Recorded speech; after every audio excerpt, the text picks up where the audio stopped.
Nerdrotic.com.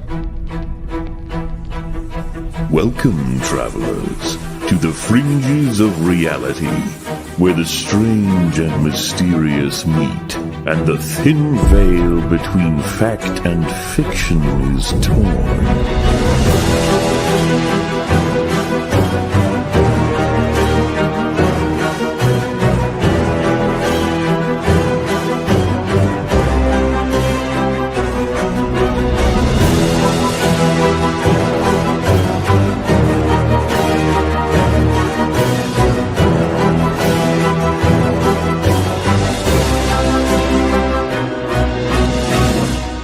Welcome to the Forbidden Frontier. Yeah.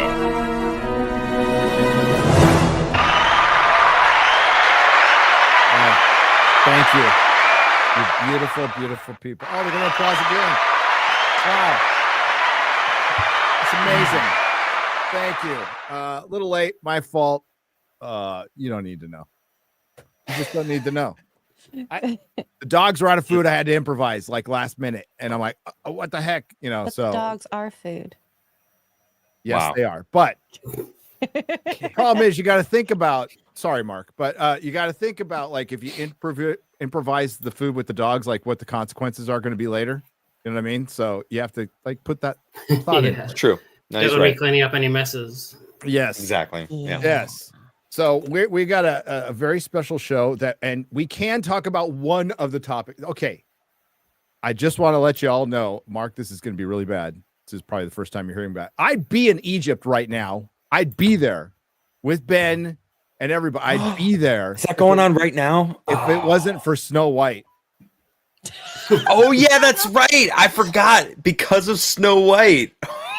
Yeah. One of the biggest excuses me. you had to deny going to Egypt. Like, Roast me. Was it deserve worth to be it? roast. We'll find out. Yeah, I mean, we'll find out. But yeah, I had to cover it. I mean, yeah, Friday Night Tights was awesome, and so just for that alone. But I mean, I got a do-over in the future. They're definitely they're oh, Adam, are you coming through your? I think you're coming through your. What? Again? Say Am I hello. good? Hello? You sound good to me. What changed? Oh, maybe I thought we were good. maybe it's StreamYard's chat. Sorry, I looked at chat. But StreamYard is trash for StreamYard audio. is trash, so apologies. But Sorry. yeah, I should be there, and I'm not. And like it was a huge week because we had the JFK files, which I haven't had time to look at. So we're going to do a separate show for that. But we are going to talk about the pyramid stuff along with younger Dryas stuff. And because Mark is an expert in this field, but he also would be he's kind of the perfect person to talk to about this pyramid stuff. So I'd like to introduce everyone to Marc Young. Hello, Mark. Welcome. Yes, an applause for Mark. Thank you very much. Good to be here. I would still consider Mark an academic, but one of the good ones. He's got a little story about that, though, to where he's gotten a lot of blowback from academia. So he's going to be the good person to talk about. We met at Cosmic Summit 2 years ago. It was great meeting you, by the way. He's the one who kind of came over and hung out with us the most. So thanks, Mark. And I can't wait to talk to you because we've got some interesting. This is going to be an interesting one. But first, hello, Adam. Hello there.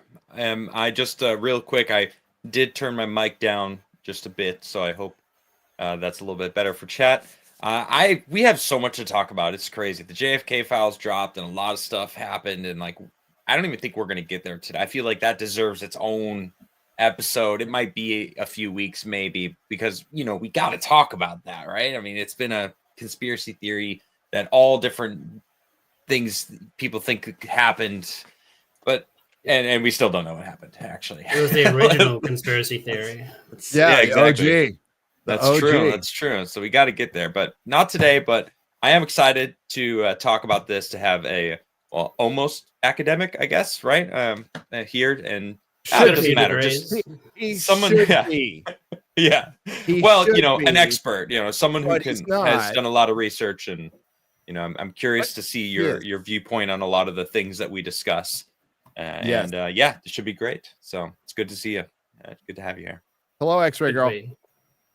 Hi.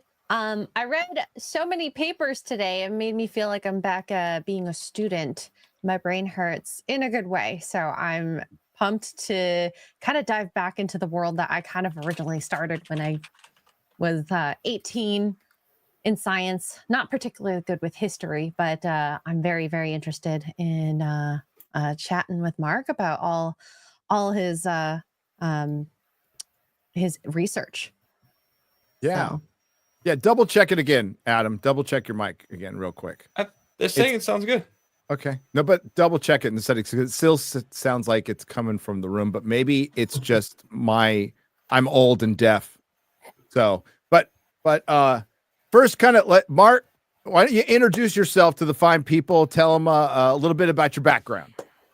Sure. I'm Marc Young, obviously. I've been at uni for the last 8 years. I got a Bachelor of Archaeology, a Bachelor in Environmental Science, and I did a honors research project on the younger Dryas. And I got top marks for that, the university medal, top 1% of the university, and that got me into the PhD in geoarchaeology. And long story short, during my PhD, I found some scientific fraud that had been published in a journal that claimed to discredit the younger Dryas impact hypothesis. Wow. And basically, and that was peer reviewed and established. Yeah, it's in one of the Wow. top journals. It's in Science Advances, which is an offshoot of Science Journal. So it's Wow. a big deal, and it's outright fraud. And so I kind of emailed the authors and tried to catch them in a lie, because I'd had someone who was originally a co-author on that paper reached out to me and provided the original data. Wow. And the data showed that they'd committed fraud. And so what I reached out aspect to of them. the younger Dryas was it? It's regarding I don't know, the global platinum anomaly. So they essentially deleted a sample that contained a high level of platinum at the younger Dryas boundary in order to Wow. be able to claim that the younger Dryas boundary occurred a few centimeters higher. If they'd left that sample in there, they couldn't have claimed that, and their paper would be invalid. So wow. We'll go over that. Yeah, because basically, I mean, I read your article at on Graham Hancock's site, and it's a good one. I understood half of it, so that was well done. I mean, I'm retarded, so it's okay. And we all are, but yeah, we'll get into that because he shows to me, a layman, pretty clearly like where they fudged stuff, like and their hypothesis doesn't make sense, and it's one we've heard before too, for sure. I didn't mean to interrupt. I was just so that I was not expecting to hear that. That's fascinating, so I had to ask. No worries. Yeah, we'll link the article and you can read it later. It's a good read. It's a good read. And that's what peer information is. What I know of science is basically in YouTube terms, it's reaction videos. So you have one guy make something, another guy reacts to it, and you try to come to a consensus. But it was. Yeah. I guess it's the science version of React videos. Yes. Yeah. Just a lot lengthier. Just a lot lengthier, smarter, actual good, does some good for the world, that's all. But yeah, it's crazy. It's crazy. And that led to problems for you, huh? Yeah. So I emailed the authors. I tried to catch them in a lie. And they basically, in their response, they tagged my supervisor. And he called me into his office. I sat there for 2 hours explaining what the issues were. And he was like, wow, that's really bad. But you probably shouldn't go public with it, because and it was in good faith that he was telling me this, because obviously I'm a junior academic and these guys are senior tenured professionals. And so it wouldn't be good for my career, and also it would take away from focusing on my PhD. So, but not going public with it essentially destroyed my mental health anyway. And so I couldn't complete the PhD anyway. Which, I mean, that's terrible. but integrity matters, and you're finding out real quick in the university system, oh, this is just a game. It's not about integrity at all. And Exactly. and truth is truth. You're right, chat. And that's very similar. That's where I guess we cross over with Adam, what he does in the news, and what I talk about culturally. Where it crosses over is the truth, and we're not getting it. Period. Yeah. So Exactly. and it's about breaking the narratives right out there. And it's not like rebuilding them it is we're just calling out bullshit. We just want the truth, whatever it is. And maybe work together, but I could hear the professor now, Mark. He's probably like, you're a young guy, and I know this stuff matters to you, but that's just not the way the world is. But it is the way the world is. The world is full of shit. It should be. It should be the way the world is. So yeah, that sucks. You have to go through that. But let's bring up this pyramid stuff. But before that, Oh yeah, I hit gotta up I gotta do my reads. Sorry, Mark. Hang on a second. No worries. We have to do some business. We'll start with 1775 coffee. I drink a lot of coffee. This is true. I'm drinking some now. Some of it's been decent. Most of it's been trash, but 1775 coffee, it's the one I actually look forward to every morning. No weak brews, no burnt taste, just bold, small batch, single origin coffee, and actually delivers. It's got an 85 plus cup score, meaning it's not just good, it's specialty grade. And trust me, you can taste the difference. Dark roast when you need to wake the F up. Medium roast, an easy all day go-to. And Vitality Mushroom Blend packed with lion's mane, which is proven to help cognitive function. I think those are the mushrooms that Jeremy Clarkson's girlfriend Lisa, they were growing in their little bunker, by the way. it works. Cool. Yeah. I Yeah.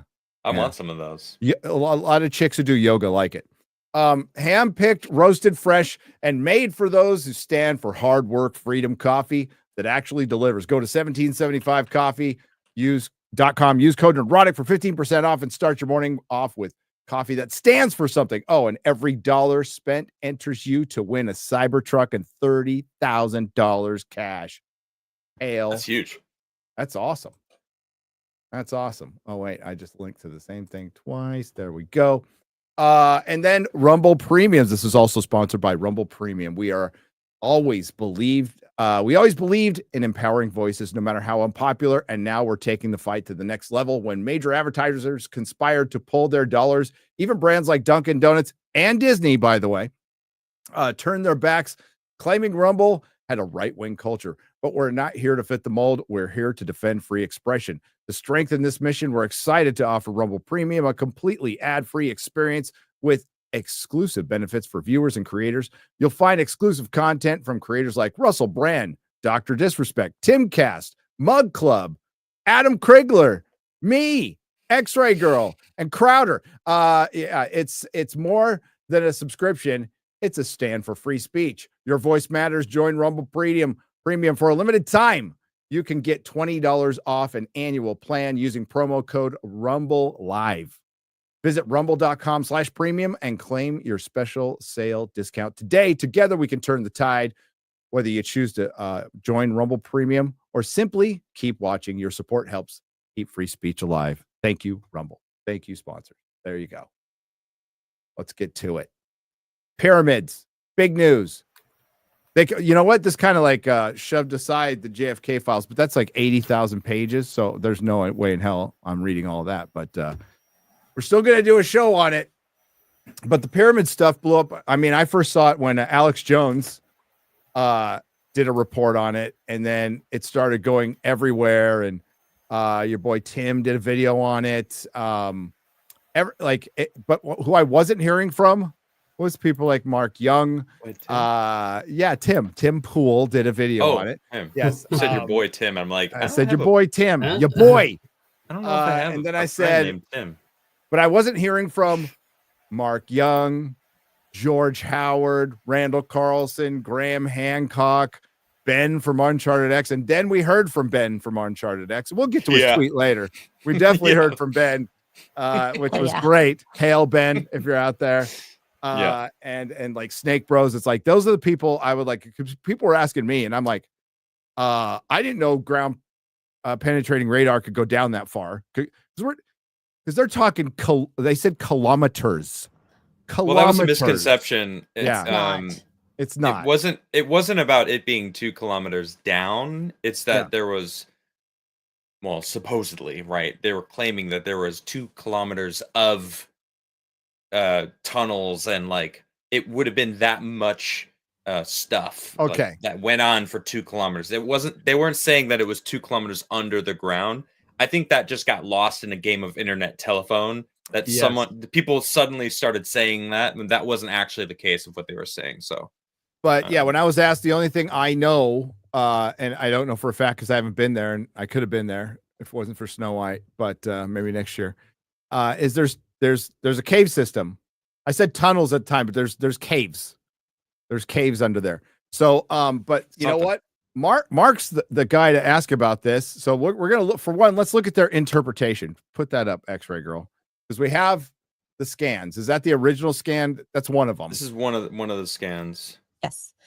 So, bring up the other scans. I think the other ones are this right. One. Here, these few here. Yeah. This is of the pyramid. So this is at the base of the pyramid. They were saying that there's 5. I want to just call them anomalies. The next one is next page. Yeah. Keep going. Sorry. One more. Oh, that's all the pictures. No, go back. Okay. Go back. Go they back. They don't have the right image. Right there. Right there. Right there. Yeah, that's it. Yeah. Down the bottom there. Right. Yeah. This is where they get the columns, right? You could see that there's clearly columns, shaped objects, something along the line. And you could kind of see that there's a little bit of spiraling going on. Like if you look right in the very middle, a little to the left, you can almost see that there's like, I don't know, like a spiraling going on, but not really defined. But this image is where they've made their 3D mock-ups that you kind of saw. And it's really ridiculous. There are too many people that are jumping to the extreme of what could be underneath. They're just jumping to conclusions, and it's kind of irresponsible. I mean, Alex Jones did a report on it, and then I don't know if you saw that he immediately, or I don't know exactly how long it took him to do this, but then he kind of made fun of himself by posting. He retweeted his report with the picture of the pyramids that go down forever. Oh, you mean the meme where the obelisk and the pyramids are just top of the obelisk of a giant obelisk. Yeah. So he posted that, and I feel like he was actually making fun of himself because he kind of like, I feel like he jumped the gun by having Jay on, who has been pretty much at the forefront. He's the one who Alex brought on, Jay Anderson, who kind of has been just like pumping it out and saying like the critics are all wrong. It's absolutely true. It's proven. And it's like, dude, you can't say this. Like nothing's proven. Nothing's true. Like it's this new technology that is fascinating. Sure. 100%. Like what is that? We don't know what that is. Oh, and the hard part about it, if it is tomographic images, this is just a slice of it. So as much as it can look cylindrical, it could also just be flat surfaces. And unless we get the slices where we can like flip through them, connect them 3D, we won't know if it actually is cylindrical or just straight. Yeah. Mark, I want to hear from you. I want to hear from Mark, because like later on, Mark will be the man. He'll be the final word on this. Okay. But we're also going to talk about Land of Chem's video, which is very good, by the way. And well, first, Mark, you said your area of expertise is what again? It's not quite my area of expertise, but I was trained in archaeological geophysics. My PhD supervisor is one of the top experts in Australia on archaeological geophysics. And I would just say straight off the bat that geophysical data can only be reliably used for prospection, to identify anomalies that need further investigation using other methods like excavation. And it should only be used to claim that you've made a discovery, and it definitely can't be used to produce 3D renderings in the detail that the authors have. The resolution of the data is too low to justify the detail in the 3D rendering, as far as I'm concerned, especially with the finer details around the spirals around the shafts. Yeah, that's... If you want to just go back to that previous image we were on. Sorry.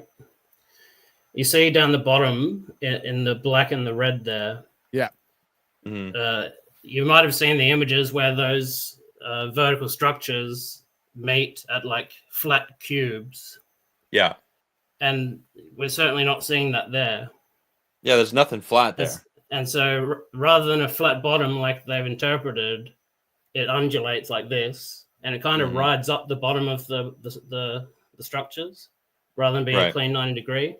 And so it strikes me as odd that they chose to render these much larger discrepancies down the bottom, or they essentially prune large chunks of the data to fit their rendering. But in the case of the spirals along the vertical structures, they're much smaller anomalies, and they've essentially added chunks of data to fit that interpretation. Like, to me, that middle there, where it's lines all the way down, that is just noise to me. Like, right in the middle is where the structure would be, and the either side of it is just echoes kind of through the ground. So more like, yeah, exactly that one right there that you're hovering over it. Like, that looks more like it could be a column or some sort of pillar. Yep. Because it's much darker, so I can see that. Yeah.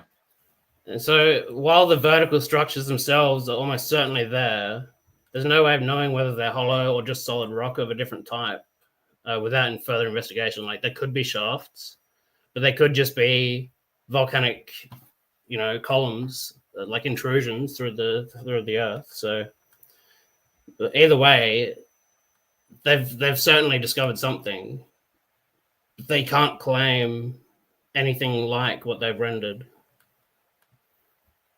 Well, I know there's something underneath the pyramids. Jimmy was just on, he was on a few different things. I actually don't remember if it was on Rogan or Beale's show, where he said that when he was in Egypt last, there was a doorway that I believe Zahiwas was like, oh yeah, that goes to a whole nother thing. No one's ever been down there before. And it's like, no one's ever been down there before? Like, oh yeah, well, first off, bullshit. Zahi certainly has. Yeah, right. Yeah, for sure. Sure, no one's been down there. All Yeah. right. Yeah, okay. So you've been down there, but what's down there and how far down does it go? I've always assumed, well, actually, this goes back to the pyramid code, which is like decades old now. Still need to watch it. I think it's to Awan's father, right? Ben's friend, who is, OG historian in Egypt. He was saying when he was a kid, he would play down in the tunnels below the pyramids. So, like, I know that there's things underground that we aren't aware of. Yeah, Megalithomania just did a video on this too, but Hugh has like, they've been down there. They've been down in the caves, and it's just caves. They're like, it's a natural cave system. But there is access to other tombs that might be around that natural cave system that goes to the second pyramid, I guess. But like, yeah, this is a Rorschach test. I like, you can see there's lines of something here. But I don't know. I have a theory. Hang on. I have a theory. I'm doing a joke here. Damn it. No, that's not the right one. There we go. I have a theory of what this is, guys, and I think you know where I'm going with this, and I think I'm fucking right. Okay. All right. I think I'm right. Did you just kick X-Ray Girl? No, she kicked herself. It's Moria. Okay. It's fucking Moria. It's obvious. If you look at that scan, I like it. It's the pillars of Moria. All right. One for one mirror image. Absolutely. I mean, if you overlaid it, I'm telling you. I could see it. Yeah, it looks more like the pillars of Moria than that shit that they came up with. Sorry. Go on, Marcus. X-Ray Girl, what happened to you? Did I kick you? No, my audio just went off, so I had to refresh. Okay. And obviously on the other side of the coin, the Twitter archaeologists like Flint Dribble, who are claiming definitively that there's nothing there, they're overstepping just as much as the original authors, because there's clearly good point. something there. Yes, there is. And I'm actually encouraged by the fact that after taking a critical look at the data and the claims of the authors, many people in the alternative sphere are being cautious with the claims, and they're kind of ridiculing it a little bit. I think this is the right way to treat them. Anyone peddling in absolutes in either direction is just grifting. Facts. Yep. Claims that the 3D renders are completely accurate are wishful thinking, obviously, and claims that they're nothing are just as wishful. I think it's fantastic. We're seeing a return to form when it comes to the scientific method, which is, hey, there's something. Let's analyze. Let's keep testing. And nothing is absolute, because the science is always about continuing to ask questions and experiment until we get to the thing that can be I can't think of the word that I'm going for, but reproduced multiple times. And it's like, okay, well, we'll go with that for now, right? How did you forget that word? You just did it. It's true. Because I'm empty. I'm empty. No. Wow. That's true. And another layer on top of this, as I think we might have mentioned at the start, the method they're using is the first use of this method. Correct. They've combined two different methods, and they're using brand new software to interpret that data. And I mean, I've seen firsthand that the software is very important in the interpretation of data. So I'm not saying there's anything wrong with it. I'm saying this could be revolutionary. But the fact that it's new also adds another layer of doubt to it. True. Yes. And so the paper they published in 2022, it acts as somewhat of a proof of concept of this technology. They used the same methods to map the internals of Khufu's pyramid quite accurately, and they identified all the known structures within it there. But there's a bit of a difference between a pyramid above ground, because you've got a full 360-degree side view of it. True. Versus structures under the ground, which you don't have side views of. So, yeah, I mean, some of the images in here are quite compelling. They've matched the internal structures, and they've picked them up no problem. But as I said, they've got a full view around the side of the pyramid too. It's not just straight down. So it is a little bit dubious, but there's no doubt in my mind that there's definitely something there. We just have no way of knowing what it is without further investigation using other methods. Like you said, X-ray girl, it could be flat. I mean, like, I don't know. I like a foundation, something else. I have no idea, but I mean, that's why hopefully this technology, Mark, gets much better. That's what we want. We want to encourage this technology because, for one, it'll make stuff cheaper. Of course, at first it'll be freaking millions of dollars to use, and then eventually it'll go down to something reasonable to where you can scan. It actually shouldn't be too bad, because they're only using data that's out there in the public. They're not obtaining their own data. They're using satellite data, and they're using seismic data, which is out there already. They just download it and reinterpret it.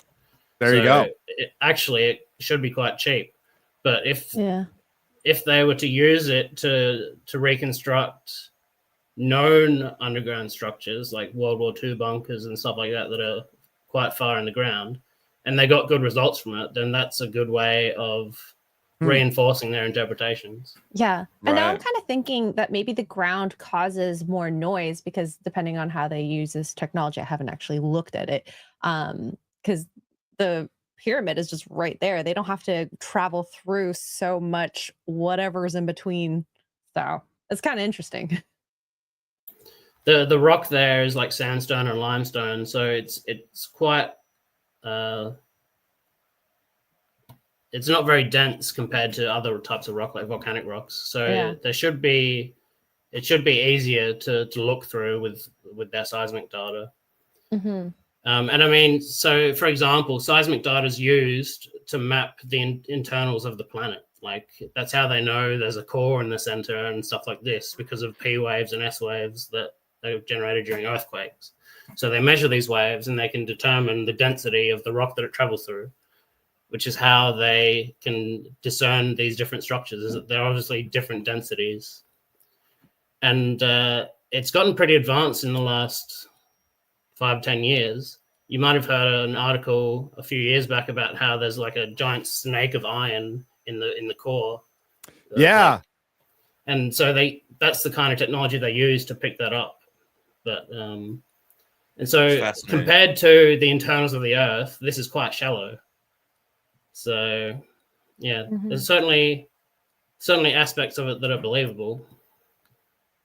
Yeah, and it's only going to get better, as you said, and again, we want to encourage it and like get this one right, and then once it gets better, we can go and look at other things, like find that labyrinth, you know, like or just the entire Sahara, see what the hell's under the sand. Which, you know, great point. That would be that's a good application of this, because it would see, if it sees through rock, it'll see through sand much easier. So true. Theoretically, you should be able to map the basement of the Sahara where it turns from sand to rock, and you'd find a lot of things.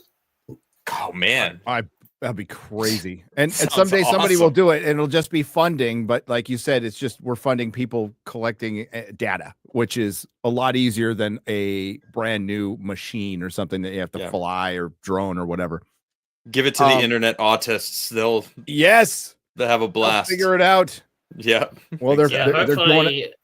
Hopefully these guys will open source their software that they use to decode the data. Right. And if they did that, then the internet autists could have at it and they'd find everything.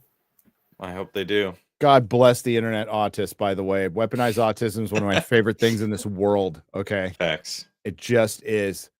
Here it is. I wanted to get to Ben's post.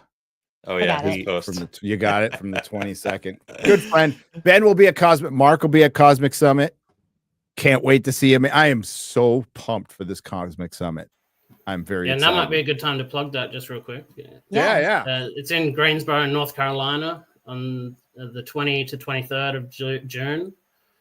And it's 3 days of science and alternative history from experts and pajama scientists alike, I guess. The last couple of years have been great. You can look forward to updates on Tal el-Hammam, the proposed biblical Sodom that was destroyed by a meteor airburst from Dr. Collins. Yeah. The latest on the Comet Research Group, the latest on the Egyptian vases, all sorts. Mm-hmm. And if you can't get there, you can actually get an online pass and watch it. Live stream passes. And it's awesome. That's how I attended last year. I was able to see, I watched, it's hard because multiple people are going in different stages. So you kind of have to pick and choose. You can always go back. Yeah, and, I could watch all of last year's Cosmic Summit. It was awesome. Yep. So if you can't get there, still check it out because you can still watch it. There is a code down in the description. Use code Nerdrotic for 10% off tickets. CosmicSummit.com. CosmicSummit.com. Again, Mark will be speaking there along with Randall, Ben, and many, many others who are brilliant, by the way. Then Luke Caverns was there. Luke, our boy Luke. Haven't heard from Luke on this one yet. We can't wait to hear what he has to say. He was talking about it earlier with Johanna on Raiders of the Past. Oh, Johanna. Yeah, she's cool. Yeah, she'll be there too, right? Yep. Johanna's going to be there too. Yeah, and we'll be moderating the Explorers panel. So we're not even pajamas. We're like boxer. No, I'm not even a scientist. We're just in pajamas. Right. That's where we are. Are you going to make it out this year, Adam? I don't know yet. It depends. Yeah. Hope to see you there. Me too. Well, me too. Adam, we'll talk. We'll talk. Yeah. We'll talk. Okay. When it gets a little closer, we will certainly discuss things. Yeah. Okay. Ben's tweet. I was waiting for this, and he did not disappoint. So Ben, I love you. Ben's a good dude. Yeah. Ben's a good dude. Wow. So much clickbait, and I can't even do it in his great accent. So sorry. So much clickbait and engagement farming. It's complete nonsense. Same thing done in 2022 to the Great Pyramid, to thunderous silence. And then they actually described their method using Italian weather satellites, completely bogus in my opinion, but who doesn't want to believe? I don't know about that, but let's see. The pyramid isn't granite. Yes. Okay. So let's talk about that, because the land of Chem goes into it. This is your red flag. So when we get into Mark's takedown of this, of these accredited scientists who went out there and proposed some fraud, it's because Mark got into details and went into the details and pointed them out. So this is, as a scientist, you got to dot your I's and cross your T's. I'm guessing that because like in school I had to, well, when I was there, you have to do that. I have to do that with my videos and all the fucking research I do. So getting something as basic as the pyramid is made of granite wrong, like I even know that. Most of you in the chat know that it's made of limestone. It's mostly made of limestone. That's got granite in the interior, right, in the King's Chamber, but it is not made of granite. So to say that, and even Land of Chem brings up that maybe it was lost in translation, but it wasn't. It clearly wasn't. So that's a big problem. The pyramid isn't granite. As they state repeatedly, it's limestone, and it's quite a bit of it is bedrock and primordial on a primordial mound. The bottom course is casing stones is granite indeed. Where are the actual known structures under Caffrey? Well, the places you can visit. Why not use the miracle tech to scan a known cave system or underground structure? Compare what Mark just said. Compare to the known dimensions to show it actually works. Cave divers, mammoth caves. How about a big underground mine? Or does it only work when you have a giant pyramid to vibrate like a crystal on top? The CIA, oil companies, and mineral mining industries are calling. No need for surveying anymore. Just point that old weather satellite at the ground and ta-da, there's oil. Or there's all the bunkers under the Kremlin. Shake my head, clickbait hype. Ben doesn't believe it, I'm guessing. Ben's not a believer. So a mammoth for a cave mammoth. Yeah, why not? Why not? But I can understand Ben's frustration with it. I would push back on a couple of points he made. So seismic data is what the oil companies and mines use to find deposits. So so when he said they're just using Italian weather satellites, that's not quite true. They're using the satellite data in combination with seismic data. So yeah. I mean, he obviously is taking a hard line against it, which is smart to do if you want to maintain your credibility. But I wouldn't throw it all out. I wouldn't throw out the baby with the bathwater. There's definitely something there. It could turn out to be nothing. It could just turn out to be denser rock formations. Yeah, but there's something there. Yeah. And hey, I want there to be something there.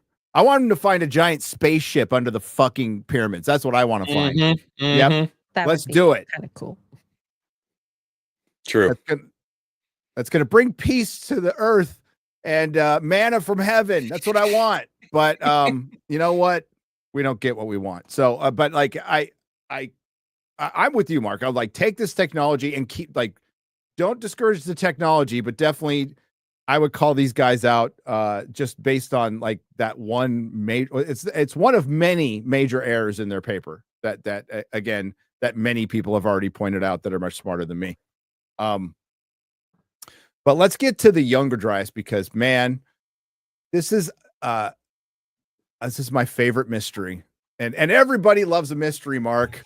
And I'd love for it to be solved in my lifetime. Don't think so, but I love the fact that what makes this one of all the subjects I cover my favorite is because there's real stuff behind it. There's new discoveries, and there's different hypotheses. I know there's the solar flare, and but micronova. Something happened.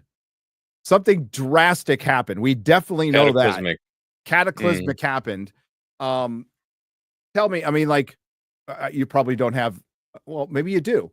What is your theory, or do you have a working theory on what happened? Real quick, what began it and ended it so abruptly? And I used abruptly in air quotes. Yeah, so I'm actually a member of the Comet Research Group, so I'm firmly in the meteor airburst. Team Comet. The reign of meteor airbursts all Impact over the world. theory. It wasn't just one big one like the dinosaurs. It was a reign of much smaller ones all over the world. And whether it came from the Taurids or from somewhere else, it doesn't really matter. But that's what explains the evidence that we see best. Yeah. And interestingly, not much work has been done on the cause of the end of the Younger Dryas, but the scientific fraud that I discovered actually might shed a bit of light on that. Even so, I might just share my screen here. Sure. Do we want to jump straight into the fraud, or do we want to cover the topic more generally? Let's go to the first? fraud, because I think it'll go into the rest of the conversation. Wherever you want to take us, Mark. You're the boss, man. Okay, so on the left here we have it's in Hall's Cave in Texas. It's one of the best preserved cave deposits in America. Okay. It's nice fine layers all throughout, and you can reconstruct the chronology very well there. There's been a lot of work done there, especially with like megafauna stuff. So on the left here, the red dotted line is the Younger Dryas boundary, and you can see it undulates, it goes up and down. On the right here, we've got this yardstick here, and so at the site, there's a central datum from which all measurements are taken within the cave. So where it changes from white to red here, say this is 155 centimeters. If you take a sample from here, it's 155. From here, it's 155, etc. So what the authors did, this isn't even getting into the fraud yet. This is just flaws in their methods, right? Mm-hmm. So they sampled multiple years in a row. So they took different sets of samples in different areas of the cave. But as you can see, with the yellow squares filled with black here, if they took 3 samples at the same depth, they're actually sampling different soil horizons. So this one here, the corner of it just barely catches the boundary. This one doesn't catch the boundary at all. And this one doesn't catch the boundary at all. So what they did, they combined all 3 of these sampling episodes into one data set. If they hadn't done that it'd be all right, but they did. And so what happened is they mixed samples of the same depth in with each other that weren't from the same layer. Right. So all these 151 samples here was sampled in 2015, 2016, 2017. But they're claiming that they're all from the same layer, but they're not. So that was the first. They were just the same depth, but because of that undulation. Yes, they're the same depth. But Right, the layers were different. Okay. The layers different, exactly. Yeah. So all throughout in the yellow here, there's a 2 centimeter gap between every sample, right? 143, 145, 147. But here there's a 4 centimeter gap, 151 to 155. It's the only 4 centimeter gap in the whole section. And it occurs exactly where we'd expect to find the Younger Dryas boundary. Huh.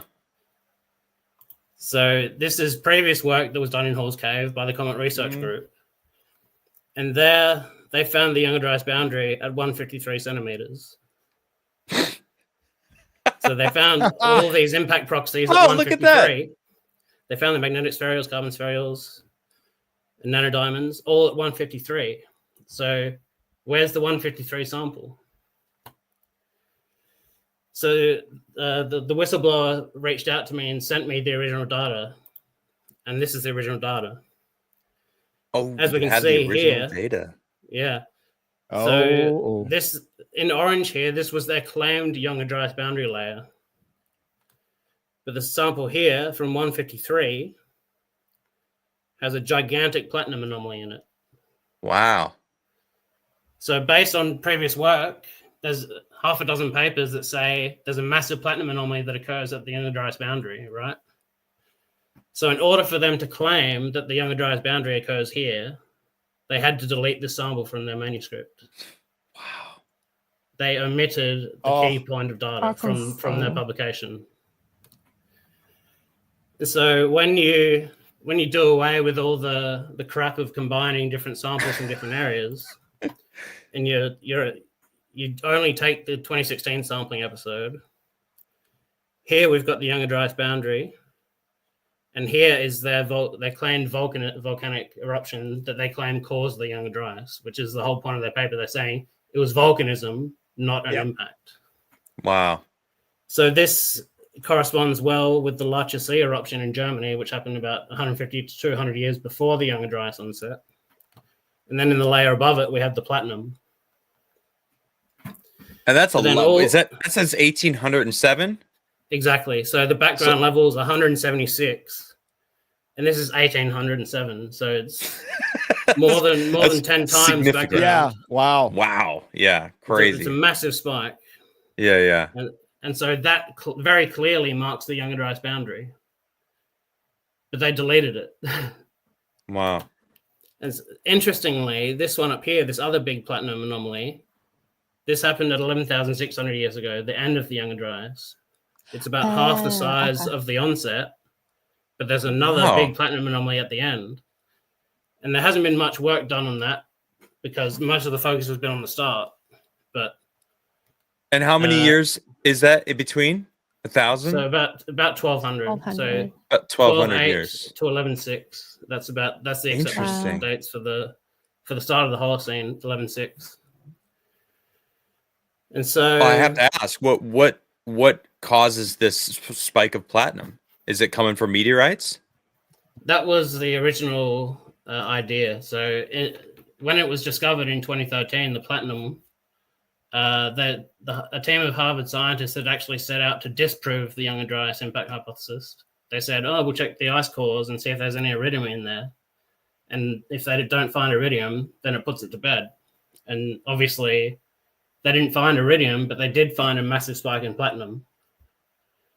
And so the lead author, or the guy who inspired that study, was an impact denier. And after that, he came out and said he's absolutely convinced that there was an impact.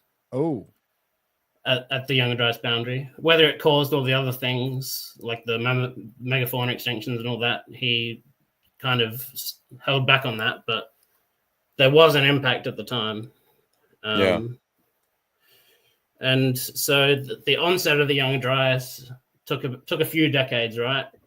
A fall in temperature of about 8 degrees in a few decades. Yep. But the end of the Younger Dryas was an increase of about 10 degrees within a decade. It was much more rapid. And so everyone talks about the cataclysm at the start of the Younger Dryas, but there seems to have been something catastrophic that happened at the end too, to spike the temperature that much. Do you know much about the micronova theory? I know a little bit. Okay. I'm just curious. I'm not really in favor of it because a micronova would still engulf the whole planet. It's still much larger than the whole planet. So right, it wouldn't just be targeted here and there. It would be a whole planetary-wide phenomenon, and you'd have melted rocks everywhere. It wouldn't just be in certain locations. Yeah.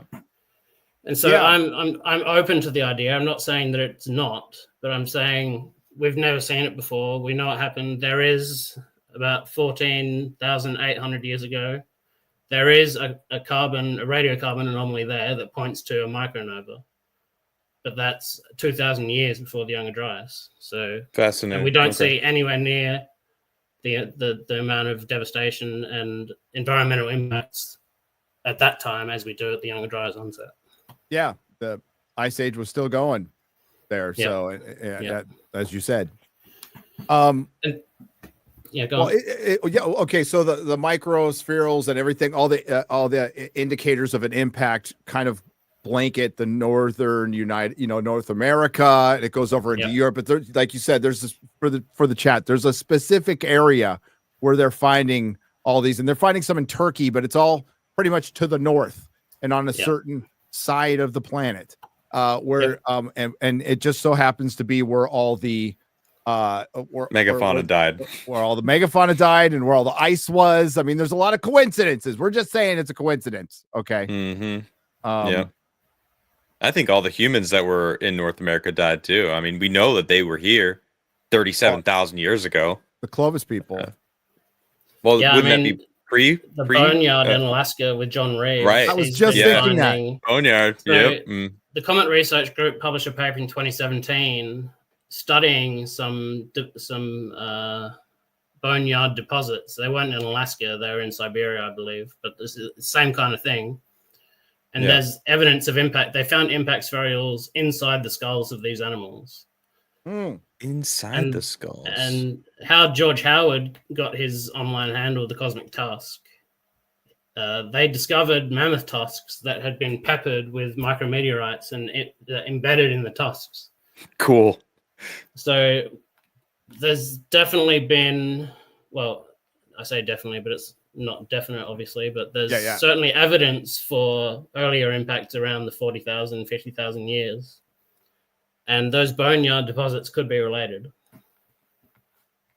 They're insane. I follow him on Twitter. Like John Reeves has an account on Twitter now, and he's just throwing up stuff that's like, dude, it's cool. It's a little 2-acre area. So there must be so much more. And it's like a muck. It's a big muck. He calls it a muck pit. And it's just, that's what it is. It's sediment. So it's layers of it. And it's just, if you don't know, go watch, after this, go watch John Reeves on Joe Rogan. There's 2 episodes, 2 or 3. 2. 3 now, yeah. 3 now. And if you watch him on Joe Rogan, he very strongly hints, he won't say because the archaeologists will have a fit, but he strongly hints that they've found humans, like whole humans, and they've definitely found human culture there. They've got stone tools and stuff like that. Even some bones with spear tips embedded in them. And if those deposits are 40,000 years old, then people were there 40,000 years ago. Simple as that. Simple as that. I believe it. Well, isn't there evidence in New Mexico of humans and killing mammoths, and like there's like a Puerto I don't remember exactly. You might be thinking about the footprints in White Sands. No, I'm not thinking of the footprints. I was watching Beale's show. Great show, but they were talking about evidence of humans hunting mammoths in you might be New talking Mexico. about the Hartley mammoths. It's not the footprints. It's not the I know about the footprints. There are random discoveries all over the country, like Lewis Leakey, a site called Calico in the California mountains. Lewis Leakey, who's a member of the world famous Leakey family, the pioneering paleoanthropologist. He's got a very good name. He discovered a site which he thought was 50,000 years old, and it ended his career basically. Mm-hmm. Like no one is safe from these zealots. Yeah, regardless of whether that site's true or not, there was good evidence to suggest that it was that old. But there's other finds like the Hartley mammoth, which is thought to be 37,000 years old, a butchered mammoth 37,000 years ago. I don't know exactly where that is. That might be in New Mexico. I think it's like Colorado or something like that. I'm not 100% sure. Yeah, New Mexico. 37,000-year-old mammoth butchering site uncovered in New Mexico. It might be the earliest evidence of humans in North America. I'm trying to find the name of the place. I think it would be Hartley. It's Colorado Plateau, but it's in New Mexico. Yeah. So you have the names right. Yeah, it's funny. And then you've got the Cerruti mastodon as well in California, 120,000 years old. And that's been ridiculed by a bunch of scientists. They say, it was broken by highway construction. But then the fractures of the bone, the fractured surface of the bone has so much soil carbonate built up on it from being in the ground for so long that it can't have been broken recently. It had to have been broken in antiquity. Yeah, that was in San Diego. And they were doing, that's where I grew up. So they're doing a quick story of government inefficiency. Interstate 56, which was supposed to join 2 interstates, and then a neighborhood complained and they just stopped it and turned it into a road. Cost millions and millions of dollars. But there's also now this is earlier, but to the microspherals on I can't remember if it was a mastodon or mammoth now. I'm pretty sure it was a mammoth. It's in Graham Hancock's book, America Before. where they talk about the layer that's over a mastodon that had just been killed, right? Yeah, so that's at Arizona? Murray Springs. Yes. The mammoth is called Eloise. And the theory is that she was butchered the day of the Young and Dryas cataclysm because it's almost suspended animation. So the mammoth is fully articulated except for its back legs. So they've cut its back legs off. They've dragged its back legs over to the campfire. And then the cataclysms happened while they're cooking dinner. And so what a way to go. The body of this mammoth is draped in the black mat and it has impact proxies in contact with the mammoth. And so, that's Eloise, it's called. That's a crazy story. And then Graham and the archaeologists go theorize on like what could have happened with an airburst. And it's the most terrifying thing you've ever heard because you both freeze and burn to death in the same moment and then die. Yeah. Oh God. I've even read that chapter on the book because that was like the most memorable thing to me was like what if it's possible that it was an airburst, but if it was an airburst, it would blow out like basically part of the, I'm going to simplify it, part of the atmosphere to where it'd be absolute zero on the ground, like space for a moment. That happened in oh God, it's the day after tomorrow. Day before That's actually yesterday. Based on the Young and Dryas event. Yes, it is. So the calling in that show the movie was inspired by the discovery of the Young and Dryas. Yeah, because I gotta watch those again now that I've so rapidly in such a short time that day after tomorrow, and partially based on Art Bell's book, so as well, the coming global superstorm. So there you go, but with Whitley Strieber, by the way. So okay, so these guys knowingly like removed data to cover their ass that they knew was wrong, and then published this anyway. Because and so when eventually just before I withdrew from the PhD, I actually submitted ethics complaints against the universities of the authors who published it, and I also wrote to the journal. I wrote to the editor-in-chief of science journals, Holden Thorpe, and he told me that they had an independent investigator to come in and look at all the evidence, because I have backlogs. I have a whole data set of all the draft stages, so you can go through each one and you can pinpoint the exact time where the fraud occurred. Wow. I sent them everything and they said, oh, there's nothing here. And so they're actively covering up scientific fraud in their journal. And I just think what else is there? Where else is there fraud? What else are they covering up? Well, that's the question. And that's why this is the editor-in-chief of one of the most prestigious journals in the world. He's the head of science, basically. He's more the head of science than who controls like the peer-reviewed channels, basically. Yes. Yeah. Wow, that's insane. Interestingly, what's his name? What's the name? Holden Thorpe. If you go to his Wikipedia, it's very interesting because in 2008 he was chancellor at North Carolina University, and it was found to be overseeing an academic fraud ring there. What? And so he was forced to resign. He was kicked out. Oh, back in 2008? Yep. And so now, because he didn't rat out his co-conspirators, they probably gave him a golden handshake and said, "Oh, wait a few years, we'll give you a You're good perfect position." for the job. Yeah. Exactly. Well, exactly. God. Wow. So the Holy shit. fraudsters are protecting other fraudsters. I mean, it's not surprising though. That's the thing. Well, you know, I don't want to. It isn't. I don't want to get you in trouble, Mark and Adam. I know I don't want to get you in trouble either, but I don't care if I get in trouble. So after COVID was all bullshit, and we all figured that out, it really that was such an awakening point, because that was supposedly an area that everybody trusts. Everybody trusted their doctor. Everybody, like you went, when you went to the hospital, you knew you were going to get the most care, and then we're going to try to upsell you on shit. It's the hospital, right? They're legit. They're not going to sell out. But it turns out, doctors. Turns out. turns out it turns out used car salesmen have more integrity than a lot of doctors. It turns out drug dealers have more integrity. No, wait, doctors are drug dealers. It turns out that they're drug dealers.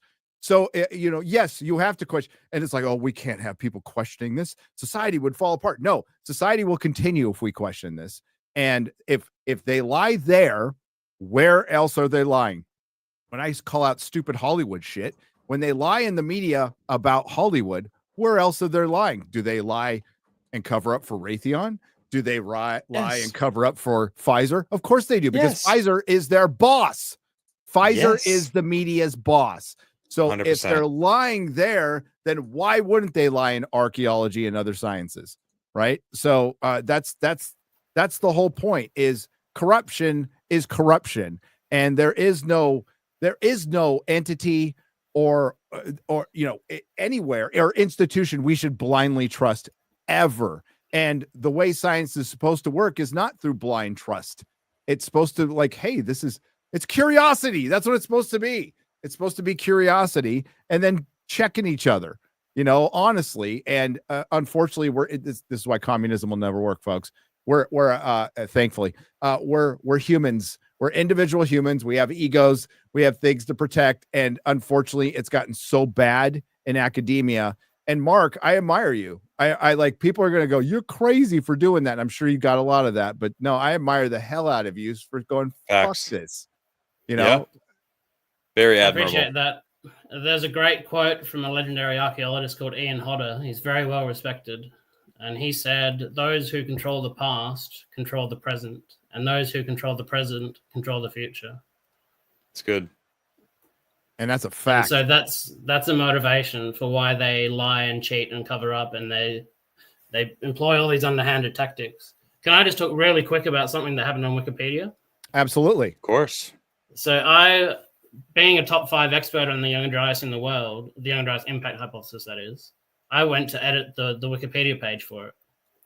And initially, the page's curators weren't happy with me doing that.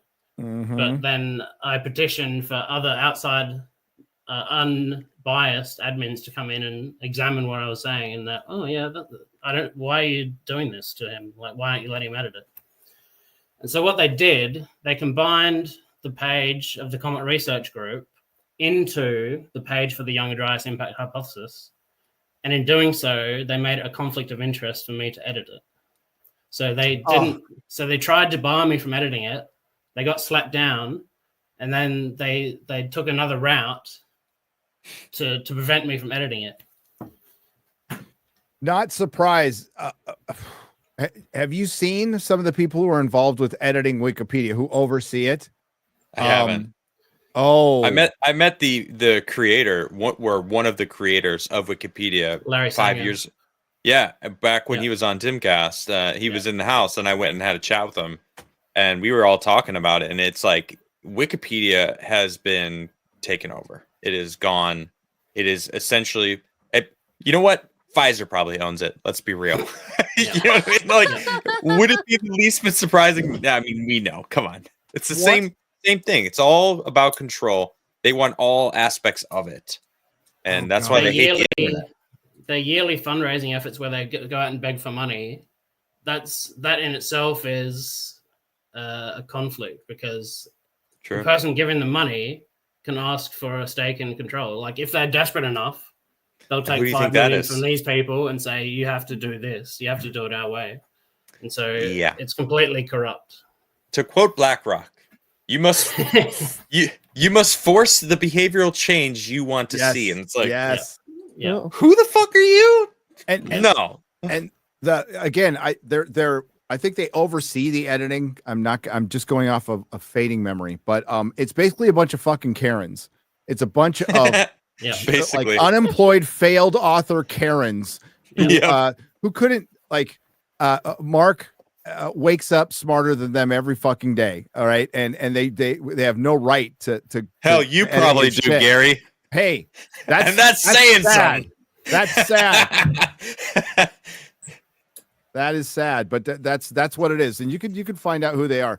And it gets pushed by Google. See, that's the thing, is Google has pushed Wikipedia. Remember, it still happens. might happen on this one. Especially nowadays, it's when you question the environment. Like if you start questioning climate change, you're going to get your Wikipedia article under there on Google. So it's Google that's pushed them. So And true. like I used to go there like ages ago to get basic historical information just to double check stuff, right? It still can be used in certain situations, but yeah, when you're looking for old articles, it's like it's a good archive to find articles of box office numbers from 5 years ago. That's basically what I still use it for. And I feel dirty doing it, chat. I feel really dirty doing it, but I have to do it. But yeah, checking Mark that's fucking ridiculous. That's utterly ridiculous. But until something better comes along, it's just honestly, and I don't know if it can, because Wikipedia did start out like basically pretty grassroots, right? And then it got taken over, and that's what's happened to the internet, and that's why we're gonna miss the Wild West days, because as far as competitors for YouTube or anything else, it would have to start grassroots. You can't start with a corporation.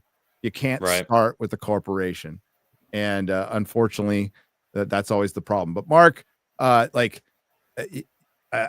admire your balls, man. That's fucking good. There's something very rebellious about going, fuck my PhD, man. That's awesome. Yeah, I appreciate the kind words. Yeah, it was definitely a tough decision. And it wasn't, to be fair, to be truthful, it wasn't entirely my decision. Like, as I said earlier, my mental health ruined my ability to complete it. So I ran out of time, basically. So, but I stuck by my integrity and my principles. There it is. That's all I have to say about it. And your mental health is probably better now, isn't it? Yeah. Absolutely. And you will be more successful with better mental health and knowing you can sleep at night, and that's the important thing. And that's why you're getting a talk at the Cosmic Summit, and you're part of this amazing Comet research group who's been doing great work. And you get articles on grahamhancock.com. That's not so bad. And you're in a world where you will be far more accepted. Like there'll be there's some crazy shit, and at the Cosmic Summit and at Contact in the Desert, and I love it. But the fact is, Mark's accepted. Nobody's gonna like trash talk. Well, they might trash talk a little bit, but out of fun. But nobody's gonna trash Mark and try to end his career. That's the whole point, And there's certainly a few people. Well, in the circle you're now in. True. Yeah, very true. That's what it means. Yeah. What is your plan? What are you working on? What's your So right now I'm just doing a bit of honest work. I'm a farmhand at my uncle's farm. Just cool. Because I haven't worked a proper job in 8-9 years. I was in uni for that long. So just getting back into getting some work ethic back and working on my mental health. It's beautiful living out in the country, fresh air. So true. So I am exploring a few options. I'm exploring making a YouTube channel because I have a YouTube channel already, but making more content for it, specifically regarding some of the culture war battles with pseudo-archaeologists and pseudo-skeptics, as I like to call them. Even doing a full, nice, detailed video of this fraud. Yeah, I think that'd be a really good idea. I think that in itself is so, like, I hadn't heard of it. Then I think more people need to hear about it because, like, as I said, like, it isn't just this situation. It's the fact that it exists. And then the guy who, runs the peer review, he was known for fraud decades ago. He's the guy now approving it. And basically you got shut out of the club. You're out of the club. Yep. Why? I didn't play the game, so I'm out of the club. You didn't freaking play by their rules. You didn't fall in line. You could have been tenured. No, you could have sat on this council with us, but no, you went against the grain. And so it's like, what else is there fraud? But also, why are they so adamant about denying what happened during the Younger Dryas? Like, what is the reason for that? Like, why that's a good question. Yeah, I mean, like, Graham just wants to ask, right? He's just asking questions, presenting data. Like, that's what he talks about. But it's like academia, they go against him so crazy. But like, what is the reason? Like, why? Who gives a shit? Like, what? Yeah. It was 12,000 years ago. What the fuck is it? Mark, it's job security. Why are they against this? I mean, True. the desperation and zeal with which these guys knock down these ideas and worship the prevailing paradigm. Right. Some of it makes me think that they've already found Atlantis and they're hiding it from us because that's what I was they don't thinking. want us to know what they found. Like, if there was previous technology that they discovered from that era, then they would have to explain what it's from. Like, hey, there's this technology. We got anti-gravity. you know. Well, okay. Like, what? So many questions. If it's technology, then we know why they're covering up, because they want it to be proprietary to a corporation. Period. Yep. And they want to weaponize it or whatever. But So what other reason do you think it's just ego and hubris? I mean, especially concerning the mechanism of the Young Dryas impact, right? If they discovered it was true, and then they look out there and they see another object coming for us in a few hundred years, they're not going to tell us about it. They're going to try and cover it up. Don't look up. They don't want to spark panic, the global panic, right? And that's understandable. Yep. But that could be a potential reason. Yeah, that's true. Well, the Adam and Eve story, it's about the micronova, but the CIA redacted shit out of it for decades. Why? Because there's of public decent fear. Evidence that these sort of events are cyclical in nature. Yeah, exactly. Yep. I mean, Randall Carlson has lots of content on this, like the Great Year and like Yep. the cycles of cosmic catastrophes and all that. So and I mean, it's not just Randall. There's the proper astronomers like Klube and Napier who have explored it. They're the guys who basically discovered the Taurid meteor stream, and Napier's still alive, but Klube's gone. But so I mean, in my mind, there has to be some motivation for the desperation that these guys display in their defense of their worship of the prevailing paradigm. Like, if they were reasonable people, they would just say, "Oh, that's interesting." They wouldn't feel the need to shut down other ideas and silence people who are just presenting innocent theories about things. Like, there's a whole page on Facebook devoted to ridiculing these people. Not surprising. Run by John Hoops and Carl Fagans and a couple of others, and they're tribal. jerk. They use that tribal mind of people to get against it. It reminds me of a Göbekli Tepe and Jimmy Bright Insight calling them out. It's like, I've long thought that the different sites, the Göbekli Tepe and probably the countless other things that are buried there, point to times that events happened that shows the future. Like, we got to show the future of humanity at these moments of time. A cataclysm happened, right? Because it has the dates on the T-pillars that points to what Younger Dryas events. It's like, well, that's a cataclysm. Like, let's document this. Like, why would they hide that? I think that what you said about them, it is cyclical. Things are going to happen again. We are at risk right now from an impact at any point. I mean, Oumuamua came out of nowhere. We didn't see it until it was leaving. Absolutely. It's interstellar objects. We wouldn't see them coming. Yeah, if it's going to hit us, we would, because they're quite large. But we wouldn't have anything. We wouldn't have much notice. We wouldn't be able to do much about it. NASA had DART, one and you mentioned. Go on. Was on a collision course with Earth. We couldn't have stopped it. No. Exactly.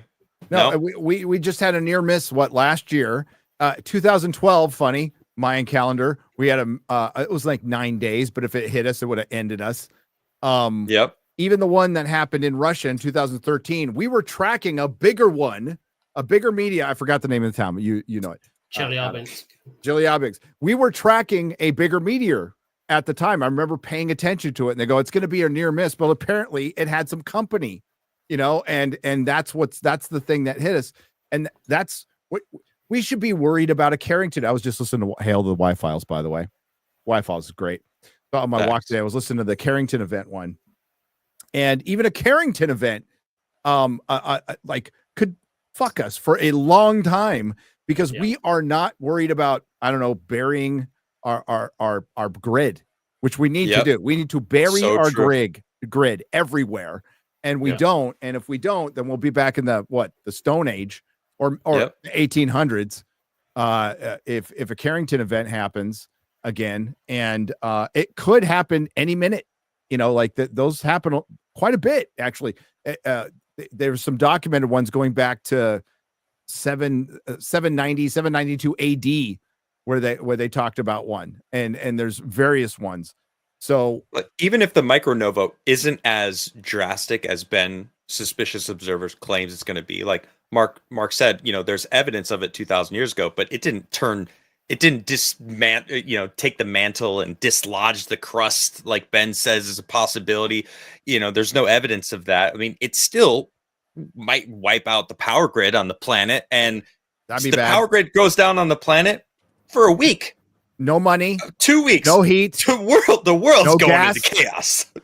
Your it'll Tesla be a lot longer than 2 weeks too, because you need to replace all of the infrastructure that was damaged, like electric cars with ECUs will be fried. There'll be no transport except for the old carbureted cars. Yep. And even those will still need some repairs.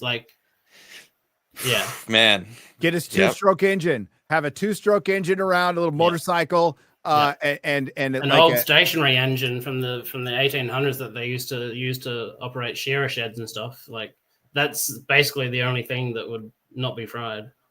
Yeah. Yeah. Yep. So I'm all for Tesla and everything, but that's not going to do. If a Carrington event happens, or your Tesla ain't going anywhere. So, and that's another aspect of the global push towards electric vehicles that doesn't, I mean, the premise itself doesn't make sense, but you're asking for mass disaster by doing that. Yeah, absolutely. And let's not even talk about the disposal of the batteries, right, which is not good. Well, supposedly they're getting better at recycling them, but they are, but there's also a giant pit in China that they dump them in, dude. Oh, jeez. At least they don't just throw them in the ocean anymore like they used to with old car batteries. True. But hey, it's improvement. It's improvement. Burying, kind of like they buried all the nuclear waste. That's always good. Well, they used to dump that in the ocean too. Yeah. It's amazing though. What's amazing is how quickly Earth can heal from like smaller stuff. The Exxon Valdez thing that cleaned up. Actually, the stuff we used to clean it up harm the Earth more than just it naturally cleaning itself up. Like it's pretty, our planet's pretty resilient as long as it isn't some blanket, like, freaking or giant 10-mile wide meteor or something like that, which should be our worry. Screw climate change. I'm worried about rocks falling from the sky. I think we need space lasers. I think we need something. I think pushing it, blowing it up is not going to help. NASA did, they had their DART mission. I believe this was 22, 3 years ago, and they did get to an asteroid in space and poked it. They changed its trajectory, and it's stage 1, right? I mean, so eventually there's an idea that we could actually go and like push something out of the way if it's coming to us, and we know that. But I mean, you got to think we would need at least 2 years to like prep a mission and get it going, find the trajectory, and make sure that we're going to be able to get there in time. And it's like that's asking a lot. We need shit in space ready to do this, ready to go. Moon base is a must. Yes. If we could get to Mars and make a Mars base, obviously is great. But man, we took all that climate change money and put it to that, we'd be on stage 3 by now, maybe even stage 4. Maybe that moon base would be starting to get built, and it's like, and for YouTube, nobody likes littering. Okay. Nobody, okay. Maybe occasionally I'll throw my styrofoam wrapper. No, I won't. But, the 6th great extinction will be from a giant rock or a comet. Yeah. That's where, or the sun, and that's where it will be from. And another issue with deflection is that the one they deflected was an asteroid, right? So it's a solid body. Yeah. So Right. But if you were to try and deflect something that's just a loose conglomerate of dust Right. and all that, you'll shatter it. And then you've got a shotgun blast rather than like a slug. So isn't that why you don't blow up the meteor? Because even like for one, you can't. You But can't. say we could. For one, it would be a shotgun blast, and in some tests, correct me if I'm wrong, Mark, because I just watched this on YouTube, so it has to be true.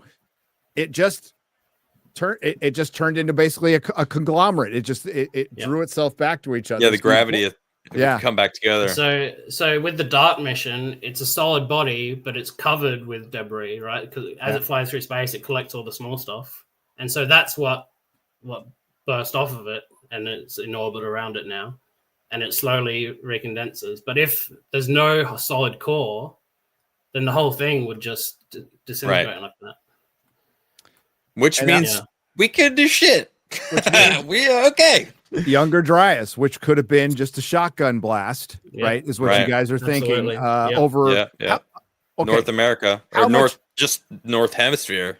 I've heard I haven't heard anything definitive, but I've heard Graham and Randall kind of lightly talk about like this shotgun blast could have lasted just days. How long do you think it lasted? Could it have lasted years?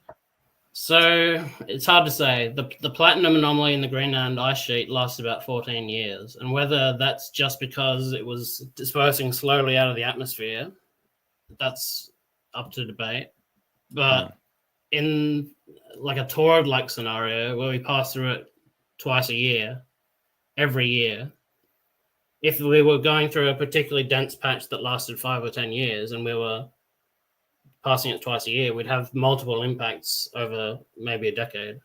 And it wouldn't have to be all at once, all over the world. Like that's one part that the critics nail us on is, the dating here is like slightly misaligned with the dating here by like a few decades. And it's like, okay. Yeah, got hit a few decades later. One thing that's statistically insignificant when you're dealing with radiocarbon anyway, because it's not that precise. So, but then it doesn't speak to the nature of the event. Like it could have happened here, and then a few years later it could have happened here, and such. So, yeah, that's terrifying. Maybe that's why they created, astrology. Maybe they started looking to the stars, and astronomy. Sorry, and then they, wanted to. Well, for one, like that would be your only entertainment at night back in those days, back in the hunter-gatherer or whatever, post-Atlantean days. Is the skies would look amazing, right? So you'd be looking at them all the time. But like, I don't know, if stuff was falling from the sky and making your life hell every few years, you'd probably go, okay, maybe we should find a smart guy to like start mapping this stuff. And when we see something different come down, that might be a bad day for us. Mm-hmm. Randall has a great series on Halloween. Yes. Have you seen that? Yes. Because Halloween falls at the end of the torrid meteor stream in October, November. And so all these different cultures all over the world celebrate Halloween or the Day of the Dead or Hallows Eve or whatever you want to call it, the Festival of the Dead at the same time. Supposedly cultures that had no contact with each other. So Randall and a few other people point to a cosmic source for Halloween because not only could it be directly related to death in that these things came down and killed people, but it could also be like in Australian indigenous cultures, when they see a fireball shoot through the sky, that to them represents a spirit leaving this world. So it doesn't even have to hit the earth to be associated with death. So if there's a big meteor shower, a shooting star, you mean, or yes. Okay, cool. If there's a big meteor shower, that means there's a lot of souls leaving the earth to the heavens, and so that could be interpreted to be the Festival of the Dead as well. So cool. And maybe the stream was stronger back then. It's an older stream. There's no question that it was because that's the very nature of how it works. Right. So when the object first enters the solar system, it gets trapped in orbit between Jupiter and the Sun, and it starts to disintegrate. And it starts large. The large chunks break off, and then those chunks break down over time. Smaller and smaller over time, and they spread out more over time as well. And so by its very nature, 10, 12, 15, 20,000 years ago, when torrid objects entered our atmosphere, they would have been much larger than today. So Thankfully, real Yeah. quick, let's silver get in. lining. So what those guys alleged fraudsters, whoops, did I just say fraudsters, were alleging volcanism, which I mean happened, and you guys have gotten into the fact that this could have caused volcanism, but there was also volcanism before, and there's been a lot, like the was it the, I can't remember the name of it, the one in Germany. Sea. Yeah. Sea. Yeah, that was a big eruption, and it was rich in sulfur, which, as we know from the geoengineering, sulfur in the atmosphere causes a cooling effect. But they've correlated that. Previously, it was thought that that was much closer to the Young Dryas onset, but the most recent studies have placed it at least 150 years before it, and up to 200 years before it. So it's no longer tied with the Young Dryas onset, and the cooling that it caused was negligible. There was a little bit, but it wasn't much. And so there are a few other eruptions after the Young Dryas onset, like the Mount St. Helens, Set Tephra, and stuff like that. But they were nowhere near large enough to have any cooling effect or anything. So Yeah, it'd have to be super volcano. Yeah, like the Toba eruption 74,000 years ago, that definitely caused a noticeable effect. But there's nothing like that anywhere close to that around the Younger Dryas. No, we just had a decent sized one a couple of years ago, and it what did it cool like a degree, not even a degree, a percentage of a degree. That was it. And that one was huge, and it put tons of water vapor in the air and everything. The Hunga Tonga explosion, it actually, so originally they were saying it would cool the atmosphere, but because of all the water vapor that was ejected into the atmosphere, it actually warmed it. Yep. And that was noticeable. Randall's done a bit on that in his Snake Brothers podcast, the Cosmographia. Yeah. Well, we had a hot summer. We had a really hot summer. Yeah. So there you go. But it's because water vapor is a stronger greenhouse gas than CO2 and methane. So, yep. That's why we don't want we don't want meteors hitting the Earth. We really don't want one. I mean, it's pick your poison, I guess. If it hits the ocean, there's bad things. If it's the ground, then we get rained down on with the ejecta, which sets the world on fire. Your whole, I mean, it's a great read getting into this stuff, but when you guys start getting into like fires over the entire continent, it gets a little, you pee your pants a little bit, because like there's no escaping this at all, at all. If it happens, no matter how far away you are. When I read about the Chicxulub meteorite that killed the dinosaurs and like the devastation that caused. Yeah, like kilometer high tsunamis. Yeah, like it's crazy, man. Well, that can happen to us. The shock wave goes around the Earth 7 or 8 times, and it can vaporize you. Just the wind speed. Randall was just talking about an airburst on a podcast from a week ago. I sent you the podcast, Adam, and he's like, if you're within a certain amount of miles, the winds are going 8,000 miles an hour, and it's like you're dead. You're just dead. 8,000 miles an hour. 8,000 miles an hour. Not only from the wind that hits you, but that wind is carrying debris. Yep. So when the rocks that it's carrying hit you, you just get destroyed. Yep. Yep. So it doesn't sound fun. It's terrifying to read, but it's entertaining as hell. And that's what's funny is like I've told the story before, Mark, but this is the stuff I listen to as I go to bed at night. So I have the weirdest dreams. But like the volcanism. I mean, what was the one? This is kind of off topic. 50,000 years ago in California. It starts with an L too. But there was a big volcano that went off in California that led to a lot of they believe the people, was it 50,000? Maybe I'm wrong. In the past, there was a big volcano in California that led a lot of the people who are living here, who a lot of scientists believe didn't live here, to move east. And God dang it, I'm forgetting. I hate my memory so much. I'll find out. It is hang on. Long Valley Caldera. Well, the Long Valley Caldera is a super volcano, but it wasn't that one.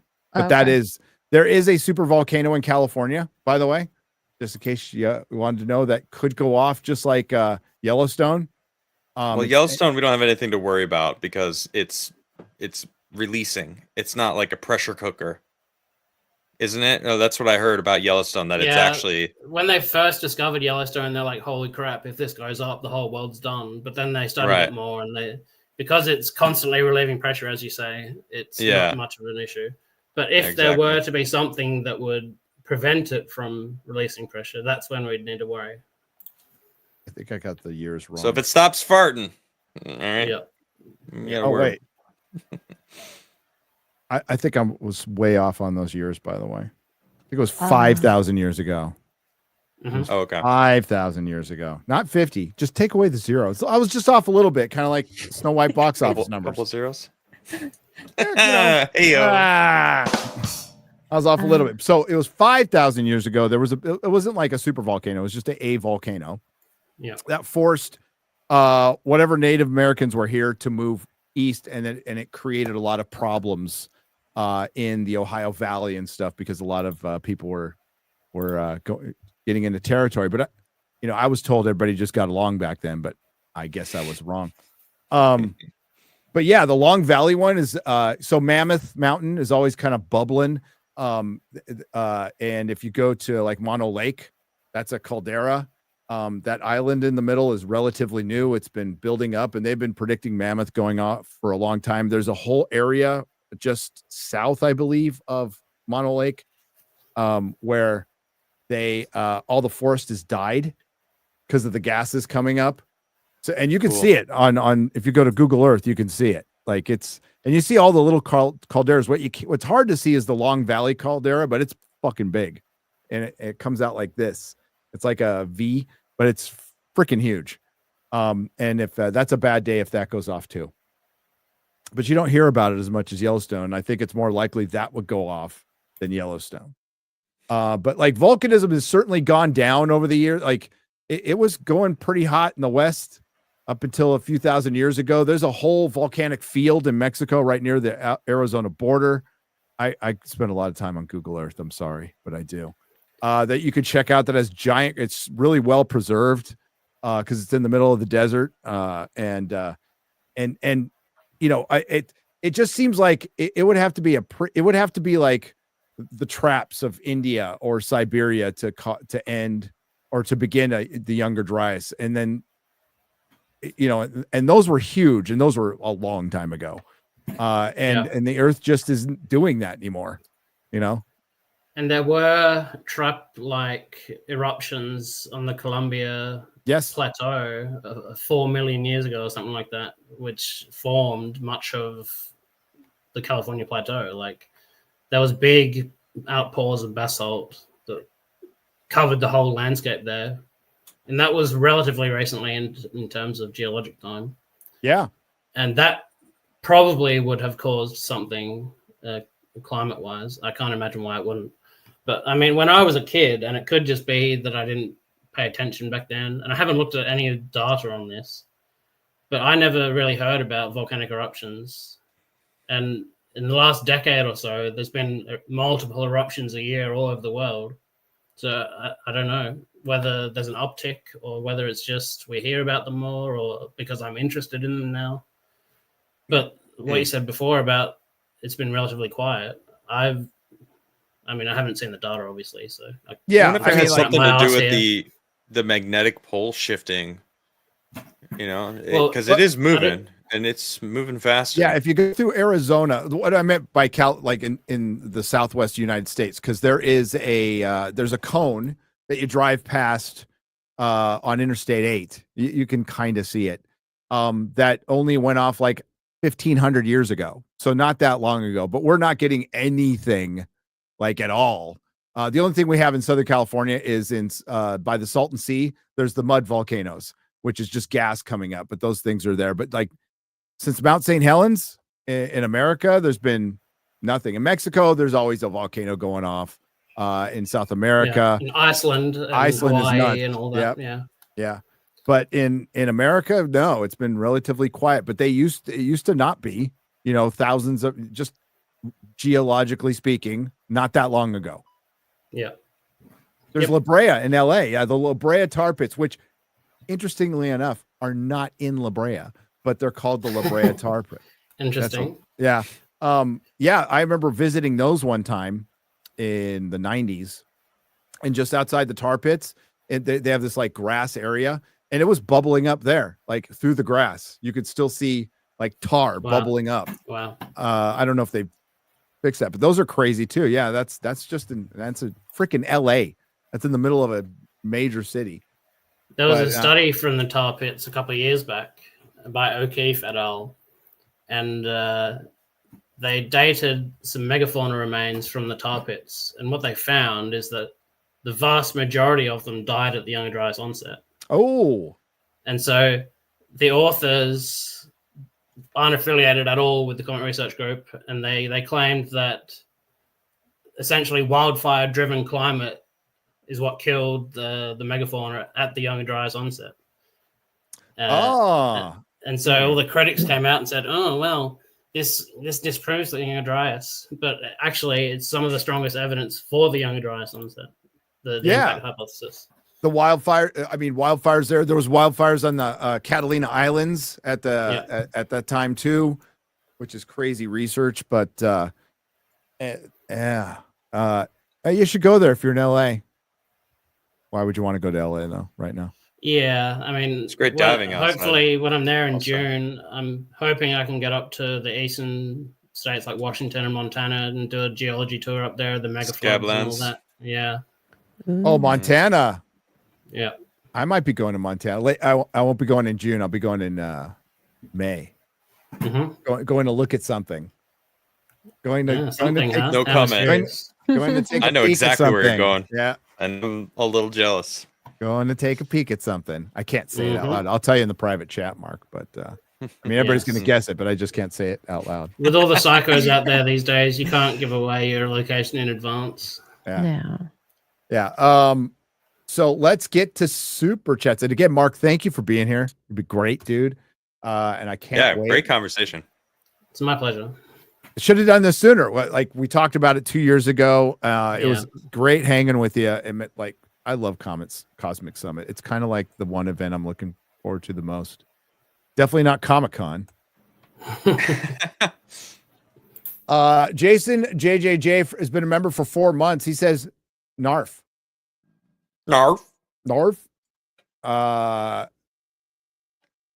Okay, Simon Ho. This is a random one. I didn't know. Did Gene Hackman have underground tunnels? I don't. Wasn't he not even in his own house when he died or something? I don't. No. Oh, is that? You know what? If I was Gene Hackman, I don't know anything about. I was great as an actor at Gene Hackman, where I made just shit tons of money based on my massive fucking talent. I would have tunnels under my house because I'd be a prepper. I'd be ready for an impact. God, yes. If I had the money, okay, this is freaking Texas. If I had the money, I'd still dig tunnels under my house right now. Absolutely. Yep. Hugh Hefner had tunnels, but for different reasons. Yeah. Like, didn't he go to different celebrities' houses too? Isn't it like maybe? Anyway, you know, well, I mean, yeah, why not? Why wouldn't you? Like, if you're Hugh Hefner's next door neighbor, which is, you know, in Beverly Hills or wherever the hell it is like probably a mile away. It's like, sure, you know, just for fun project. Just for fun. We got Psychotic Mongoose has been a member for 11 months. Cheers, brother. Bubba Doom has been a member for 21 months. Woo! Bubba Doom. Bubba Doom. Who says, I vote for long show, both topics. It's what art would do. I know. So we're going to do the JFK files, like, for sure. But that, like, we need time. Deserves its own study, and I know it's very YouTube to, and listen, I'm part of it, to jump on this stuff as soon as possible. But sometimes, like, I want to do it right and take my time with that. But we'll do it very soon, and we will devote an entire show for it. Thank you, Bubba Doom. Your vote counts here. Okay. Especially the 3 a.m. dump kind. Rufio 6789 has donated $4.99 proper British money. Thank you. Ian So Forth for 50 British pounds, proper British pounds. I want to be a sponsor. Can you say, yes, I can? Wait, I'll get a voice for it. Ian, taste the rainbow. There you go. Just for you, Ian. Just for you. Wait, can I? Yeah. Ian, taste No. The rainbow. No, try it again. Sorry. It came okay. close. Regular voice or Regular voice. Okay. Voice. Ian, taste the rainbow. It's more. It was just regular Is that voice. better? Is that No, better? it just sounded like wait. you. That's what I asked. Should I do regular voice? No, you should And I do did. do another one. Filter Something it. weird? Yeah, Do totally. a deep weird. one. Yeah, The do a deep one again? Okay. Yeah. Ian, taste It's There it this- goes. good voice. There we go now. No, wait. Did it take a while? It takes a minute. Like it cycles Yeah, through. it's like a delayed cooking. How's it now? Yeah. Ian, taste the rainbow. Oh, That's good. Yeah. Well done. Well I done. didn't We did realize it wasn't instant. Okay. Ian got his money's worth on that one. Hey, taste the rainbow, brother. yeah, he did. You're lucky. That's all Cheers. we asked you. That's all we told you to taste. Ew. It's obvious the pyramids are giant bouncy castles. You know what? You're right. A It's man even can more- dream. Yeah, they're clearly springs on the bottom. Duh. Obviously. Diego Salazar for 5,000 I don't know what that means. Martian pesos. Argentinian. Argentinian pesos. I say Martian pesos. And Diego, what's up, brother? Can I just jump in on this? Diego's missed the point here. It's not GPR. They're not using GPR at all. GPR does only penetrate a few dozen meters, like he says, but it's not GPR. It's a new technology that combines satellites and seismic data, and seismic can penetrate all through the Earth. SAR data. Yeah. Yeah, so I'm not buying the pyramid structure stuff yet. There's something off the GPR, which he just said is not precise and powerful beyond 50 meters. And that's what I was thinking too, until I heard it was different technology. I was right there with you because I'm like, I didn't know it penetrated that far. Even less on dry, sandy rock ground, and that like the one in Giza. If that's the case, I should already be possible to completely map the inside of the pyramids. Nevertheless, I want this to be true. We all want it to be true. Like this is... And that's what they did in 2022. They mapped the inside of the pyramid with the same technology. So Yep. Yeah. And thank you, Diego. Hail, brother. I read that one. Opinion Rat for $5 says, what I learned today, don't take the pyramids for granted. You earned it. That is a good one. That is a proper dad joke right there. It's good. 10 out of 10. Jackson Cagle, hail chat. Hail to you, Jackson. Josh Kelsey drops 20, walks away. That's what he That's does. That's what he does. We love Josh. He does. Rhino Tyrannus. Regarding last week's show, I have a movie recommendation, Suspect Zero, starring Ben Kingsley. It's a thriller that features remote viewing, very underrated. I've seen it, and I liked it. I've seen it. Neil Horn for $5. Hail, everyone. Great show. Speaking of distrusting science, consider what forensic scientists have done over the years to put people in prison. Did you see that story? No. Some forensic tech in Colorado. She'd worked on something like 5,000 cases, and she was found to be fabricating her data. So she could have imprisoned 5,000 people improperly.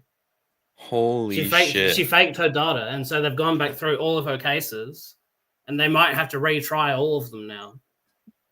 That's going to cost a Wow. fortune. Does she go to jail or just get fired? She should go to jail. I bloody hope so. I bloody hope For so. all the time that Yes, anyone she should get went all to the prison time for. that all of those people were Yep. sentenced. Yeah, 100%. Holy shit. What This- the This- fuck? 5,000 okay, lifetimes. This is why, Holy like, shit.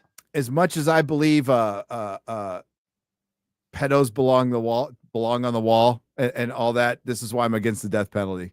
This is why I'm against the death penalty. Yeah. Unless you're on camera committing the crime, you shouldn't be sentenced to death. Yeah, No. proven beyond reasonable doubt. That's, I mean, you're innocent until proven guilty, right? That's why that system exists. That's like I've met people inside that absolutely deserved a freaking bullet in their head for 100%. But and that was a particularly famous case she was involved in. I think it was Kobe Bryant, who's accused rape or whatever. Oh shit! She's thought to have fabricated data on that, and that's why they dropped the charges, because they weren't. But at the time, they weren't certain. So, wow. I always kind of thought Kobe was innocent on that one. I just thought there's so many people throwing himself, like he wouldn't be that dumb, right? But yeah, like it's the problem is that the state has the power, and I don't trust the state. I don't trust the state to put people down, even though like there's so many cases where the guys definitely deserved it and they were freaking guilty as hell. I get it, but man, that's too much power to give to the state. So I'm very torn on that one. I say no. I say no. I'm more worried about super volcanoes in Yellowstone. Next to the meteor, at the very bottom of my worries is climate change. That's the very bottom of mine. And Adam talked about like Yellowstone is like a slow burn. Basically, it's really, it's like, it's not a big fart. It's a bunch of little farts, to put it in layman's terms. Yeah. It's releasing the pressure. But it's going to go someday. Like it absolutely is. Cause it has in the past. Well, you could see the former calderas of Yellowstone go across as they move, as the crust moves. Yeah. It's pretty cool. It's crazy. Yeah. And it dips all the way down in the Pacific Ocean. So it's I know Ben from Suspicious Observers doesn't believe this, but it feels like it's a fixed hot spot that the crust just goes over of some kind, but I'm not sure. I don't know. But yeah, you can there's whole videos on it where you can follow the calderas, and they actually go through the northern part of California and then dip into the Pacific. But yeah, I'm worried about the rocks from the sky, because there's some that won't end the world, but they could blow up an entire city that we won't see until the day they come. It's true. Brian Evans for $5. Sorry, this is 10 minutes late. It's okay. It's all good, brother. But are you talking about the Lassen? Yes, the Lassen volcano. Yes, you live near the Lassen volcano, which actually has erupted in modern. They actually have a picture of it erupting in the late 1800s or early 1900s. So it's erupted relatively recently. But yeah, the Lassen volcano went off like 5,000 years ago and caused a mass exodus from California of Native Americans that started. Some tribes were like, hey, cool, you can live with us, it's cool. Some tribes were like, we'll kill you.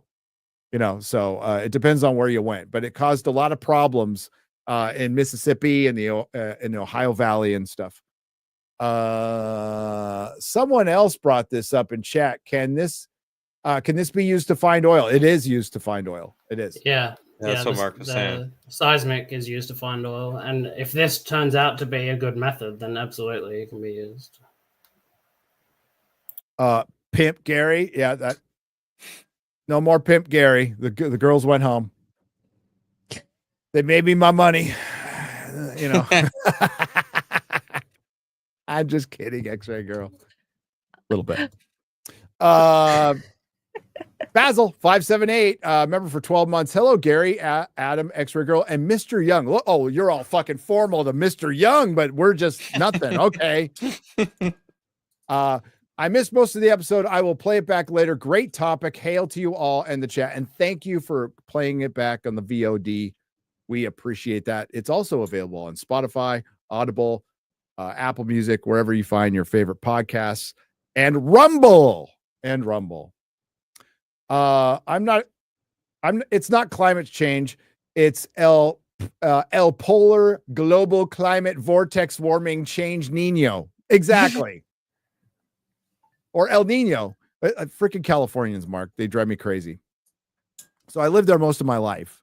And like California, I've lived in Southern and Northern California, not far northern, but I lived in San Francisco. I lived in San Diego for 38 years. And I lived in San Francisco for 18 years. And they have very similar cycles, which is 7 years, you go through 5 to 7 years, you go through a drought. Then it rains like hell for a year, like feels biblical. And then you have a drought for 7. It's way it goes. It's called La Nina, El Nino. Happens every year. What also happens every year? The place fucking burns. And it went a little late with the Palisades fire, but it's usually later in the year. Santa Ana winds, super dry, burns like hell every fucking year. And they always act like climate change. No, it's been doing that for minimum 10,000 years since the end of the Younger Dryas in California. The constant is change with the climate. There's oscillations on all different scales. There's yearly oscillations, there's decadal oscillations, there's centennial oscillations. And then you go into the ice core data and you see all these massive oscillations like this, multi-thousand year scales. So yeah, the only constant is change with the climate. Change. So that's why they changed it to climate change, because they're not wrong. It changes all the time. Yeah. Yeah. And before global warming, they were warning about the next ice age, which is actually more accurate, I would say. If you Way look more at the likely. charts, we're right on the precipice of going back down into another ice age. So in my opinion, and Randall said this too, we need to put as much greenhouse gas into the atmosphere as we can to ward off the ice age for as long as possible. Keep because it warm. we don't want to be in an ice age. That will end civilization. Yes, that will be very, very bad. And you know who will be around? The hunter-gatherers at the equator. They'll still be around. They'll be fine. So they'll take over. But Yeah. you're right. You know, we're not as warm as we were in the medieval warming period. It was still a little warmer there, and really prosperous time, by the way. Yep, all the cathedrals got built then during the warm period. Yep. Really prosperous time. I like it warm. That's why I live in Texas. If it's 100, I'm cool. I'm okay. I miss the warmth.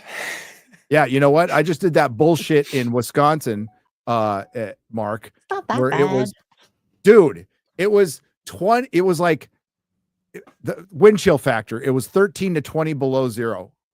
Fuck that shit. I don't want any part of it ever.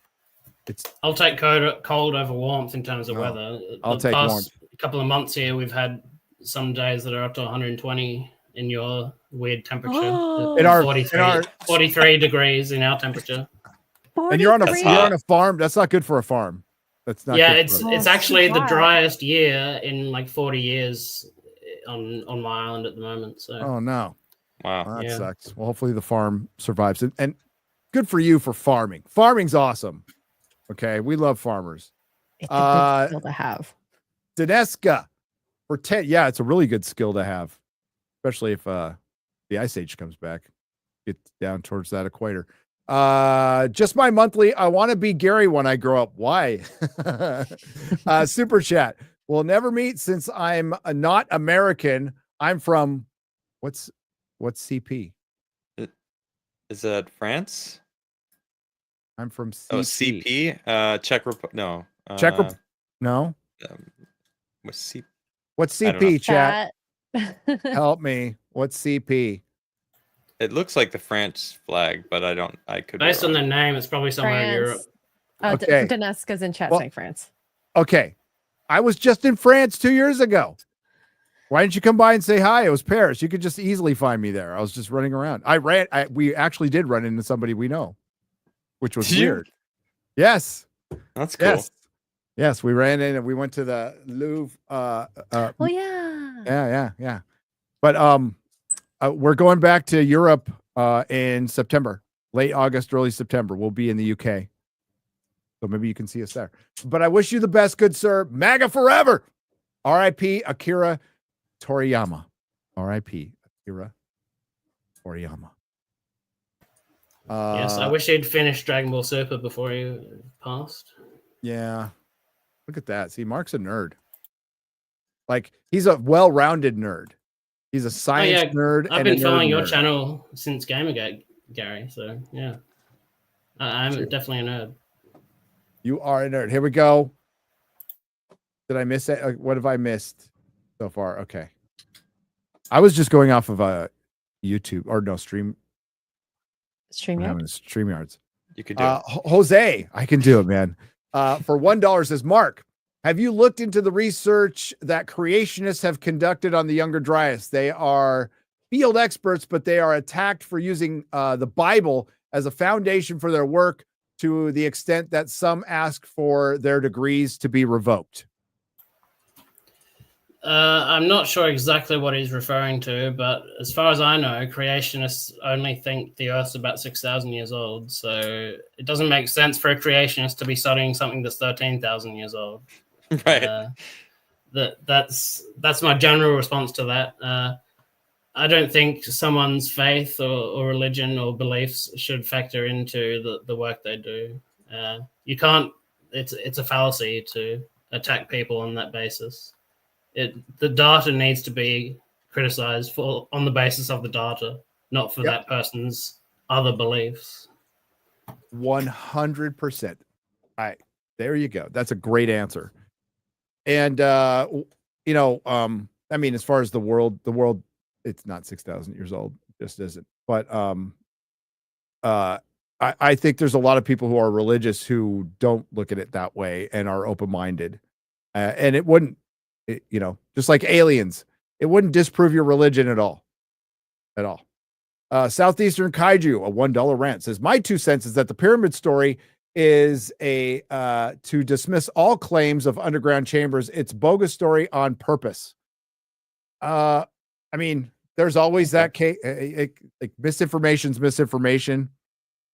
I mean, I look for that stuff more in UFO field than in archaeology, but I think it's just, I mean, to me, it just seems like they rushed it. It's a little rushed. And I agree with Mark. I think there is something to be taken out of this that's positive, and that would be the technology. But I think, yeah, those scans are not conclusive in any way, shape, or form. I do have one more thing to say about that. Sure. The media circus they've created over this and the knee-jerk reaction of almost everyone against it has harmed their ability to actually follow up on the research, in my opinion. If they'd just kept it quiet and they'd applied for permits and all this stuff behind the scenes, and they didn't go to the media and say, hey, we found this thing that we definitely think is there, it would be better for them in the long term. Yep. Yeah, and I get why that super chatter was thinking that, because it could be. It's like a controlled opposition kind of thing. If they poison the well to start with, then it might never get investigated. And that's a great point. That's a great point. And when we have more time to sit down and think about it, it's like, why would you rush out a report with major errors that even lay people can go, no, you know? It's probably driving Ben crazy because like he's there and this stuff comes out. He's like, I'm standing right on top of it, for Christ's sake. Zorbu for $20 says, Gary, if an Earthman runs through an airport turnstile too fast, is he going to Bangkok? Yes, the answer is yes. I'm going to give it to you. That's and good. If you like that one, I'm headlining in Atlantis City's Cthulhu Comedy Bar next Saturday only. Buy tickets. The tickets are going fast. Don't forget to try the prime rib. Thank you, Zorbu. That wraps it up for this show, guys. We did it. Oh, Another one in the more books. There down is? How come Yeah, it's scroll down. I got to scroll down. Okay. Yeah. No. Okay. Not done yet. Archaeology is corrupt as NGOs. It's politics, not science. It ruins the climate scam for the billionaire Davos. And that's P. Butler 17. Thank you very much. And yes, with NGOs, I now trust absolutely nothing. I know. I just don't. Non-government. Uh-huh. Yeah. It's like that. Whatever it says, it's doing the opposite of, right? So if it's non-government, it's for sure the government. It's for sure the government. Well, we found out how much they were actually getting. USAID money that people like Dibble and Hoops are getting under the table. Oh, not anymore. That's but it. they were. But they definitely were. Yep. or Wikipedia, or I mean, all anything really. That shit was money was going everywhere. Well, if they were Everywhere. funding in like news sites, they're definitely funding Wikipedia. They're definitely involved in Hollywood in every the every AP, studio. New York Times. Yep. I don't remember the others, but those are huge. Just that. Daniel Todd for $5. Question: if a big enough earthquake happens in California, would that cause a chain reaction with the super volcanoes in California? Mark, could large volcanoes cause volcanism? Large impacts, I think he means. Certainly. No, he said big earthquake, but yeah. Earthquakes. Yeah. Yeah. I mean, there's no reason why not. If there's a big enough earthquake in the right area, it opens up a fracture down to a lava, a magma. Makes sense. But also impacts can cause them as well. Yeah. It's like so one of the theories, a mega volcano. Well, yeah. So one of the theories is that when there's a massive impact on the antipode or the other side of the Earth from where that happens, it sends shockwaves through, and it can cause an eruption there. That's one of the theories for the. I mean, it's not directly on the opposite side of the planet, but the Deccan traps in India, which were long thought to be responsible for the dinosaur extinction before the KT boundary impact was found, could have been caused by the impact itself. Oh, and that's basically the opposite side of the Earth as like the Yucatan. It's not essentially. not quite. Just not off quite so the opposite, but it's on another side. And so if correct me if I'm wrong. So the traps are it's not like a traditional volcano that looks like a mountain or anything. It's just basically a fissure, like a much larger version of Iceland, which what happens in exactly Iceland. and Hawaii. So it just sheets of magma pour out and cover the landscape. It's not like a big explosion or anything. It's just like a gushing wound almost. Good super chat though. Trish Page, what's up, Trish? My traveling partner. She went to Peru with us. I don't even think about climate change. I remember in high school them trying to freak us out about the ozone layer and acid rain. I remember too. That was in between duck and cover for nuclear war ending us, which was real. The reason Gen X has an attitude. Okay. Basil 578 for $10 says, man, Gary, chill. Lassic daddy. If I called you Mr. Beekler, sorry, I misspelled your last name. Don't be sorry, because everybody did. You got close though. You got really close. Instead of a K, it's an H. You would bust my balls for saying Mr. Beekler. I can't mispronounce my name. Was your father? Where is quarterback Garrett? Free my 3/4 Whitey. He's on assignment. He's on assignment with Zorbu right now. We miss him when he's gone. Yep. He is on assignment. Not a troll for $1.99. I don't believe you. Would aliens watch us get hit by a meteor? Yes. That'd be some good TV. They did in 1908. They did in 2013. Yep. I don't see why they wouldn't. I want to talk to you more about that, but another time. Eric K for $2 for the last one says magma is hot. Red hot magma. Thank you, Eric K. Eric always coming with the facts. You know, I mean, he's not wrong. He's not wrong. So we are going to be taking off now. I would like to thank once again Marc Young for joining us. Please tell the fine folks where to find your YouTube channel for your future video, including a detailed video I'm looking forward to on this fraud. Got to do it. Yeah, so my YouTube channel is Marc D. Young with underscores. If you just search Marc Young Cosmic Summit, you'll be able to find my channel.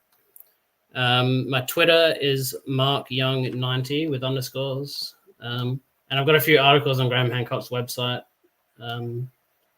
I got an essay that I did in 2020 at uni about the issues with pseudoskepticism. I've got a thesis length article on the Younger Dryas impact hypothesis that goes into much more detail than is probably anywhere else. It's awesome. And I've also got the Sun et al. the fraud write up on Graham Hancock's website too. So that's all I really want to shout out. Other than the Cosmic Summit, buy tickets to the Cosmic Summit right now. Yeah. Yeah. We'll all be there. Maybe even Adam. That'd be kind of Maybe. cool if Adam. Yeah, maybe. showed up. Absolutely. And if you guys want, I did tag Mark's YouTube channel on the YouTube description. You can find that there. Nice. Thank you very much. You're welcome. Daneska for €5 says, does it archive every super chat one sends? Because I wonder if YouTube goes back to see all the things one says throughout the years. Yes. All of your you can super go. chats are archived. But YouTube would have access to them, but like on my channel, they're all archived. Yes. I don't think the member chats are. No, they're not. No. No. Yeah, that which is unfortunate, but They are working on it. I've already bitched about that multiple times. good. Yeah, thank you, Aaron D. You've posted my Linktree link in the chat there. That's good. Thank you. Ah, that's a Modrotic, Aaron D. She's Modrotics. great. Thank you. You're wonderful. So are you, Eric, I guess. Just kidding. What's up, Eric? Eric should go to Cosmic Summit, man. What's up, dude? Go to Cosmic Summit. There he is. So thank you everyone who left a super chat donation. You help keep the lights on. Of course, the lovely and talented, especially Eric. Modrotics doing a great job. Mark, thank you once again for coming on. X-Ray Girl, what do you got coming up? Tomorrow, I'm probably going to play Assassin's Creed Shadows sometime during the day. I'm trying to get a good overall picture of the game. I've never played Assassin's Creed's They all suck. IP. All of them? Really? Oh, I've heard they're all good things trash. about Oh, some of man. them, Internet's gonna come after you now. but I've been saying it for a long time. I don't care. I will defend that. I'll die on that hill. But one of them has Creeds are all trash. one of them has an Atlantis DLC. That's what I heard. I've only played the first one, but I thought They're it was so pretty good. boring. Yeah. They're so Yeah. boring. Those games. let's see. I do like those type of games with the storyline and fighting. So, Yeah. And the gayness. well, yeah. I mean, I do have like a wife, I guess. Kara. Oh, Good for you. Thank you. But yeah. Okay. Thank you for the 5. Says Mod Lives Matters. They do. They do. We'll go out and riot for you, buddy. We'll go burn down Sunset. What do you got coming up, Adam? You gonna play Assassin's Creed? No, but I do want to play something for you guys. Okay. I wouldn't normally do this, but I finished a new song today. I'm a musician. I do play music, and I wrote a song called "The Holocene," and the subject matter that we've been discussing today.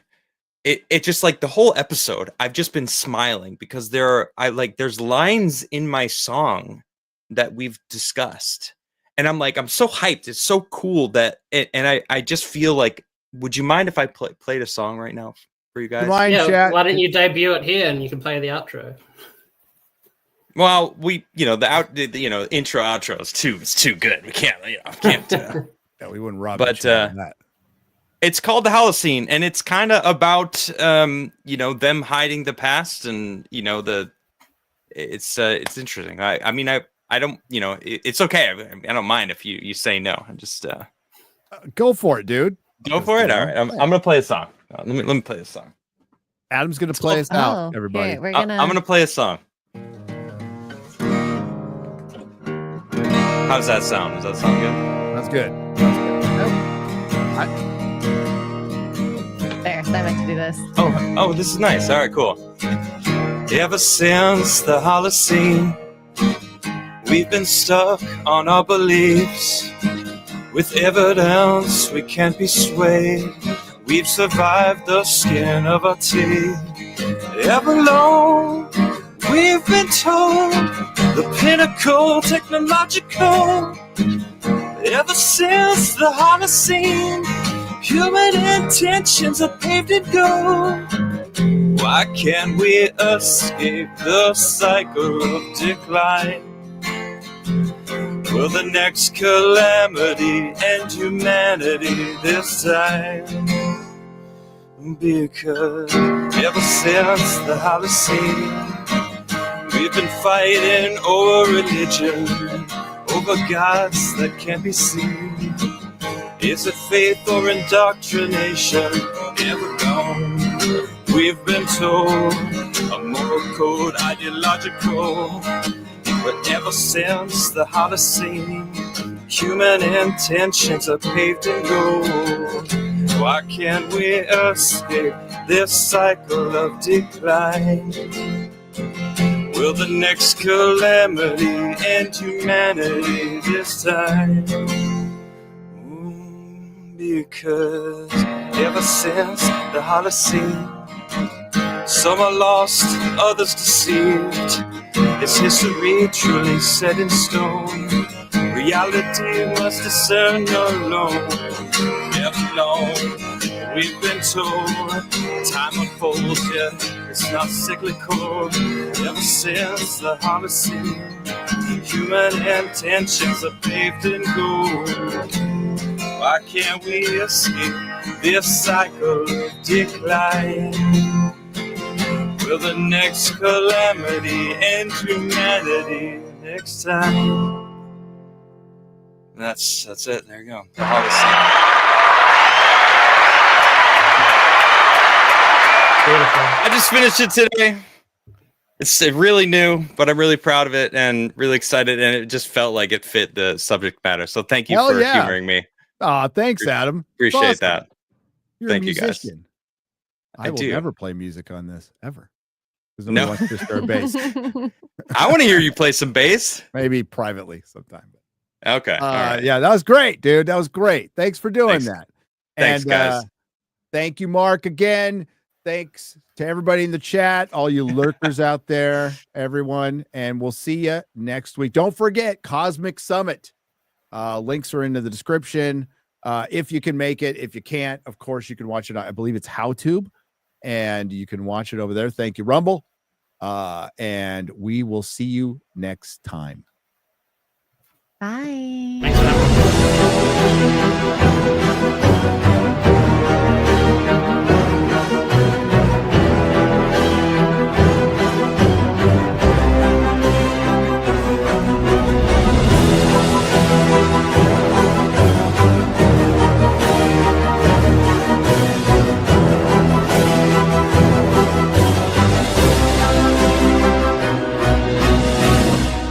Welcome to the Forbidden Frontier.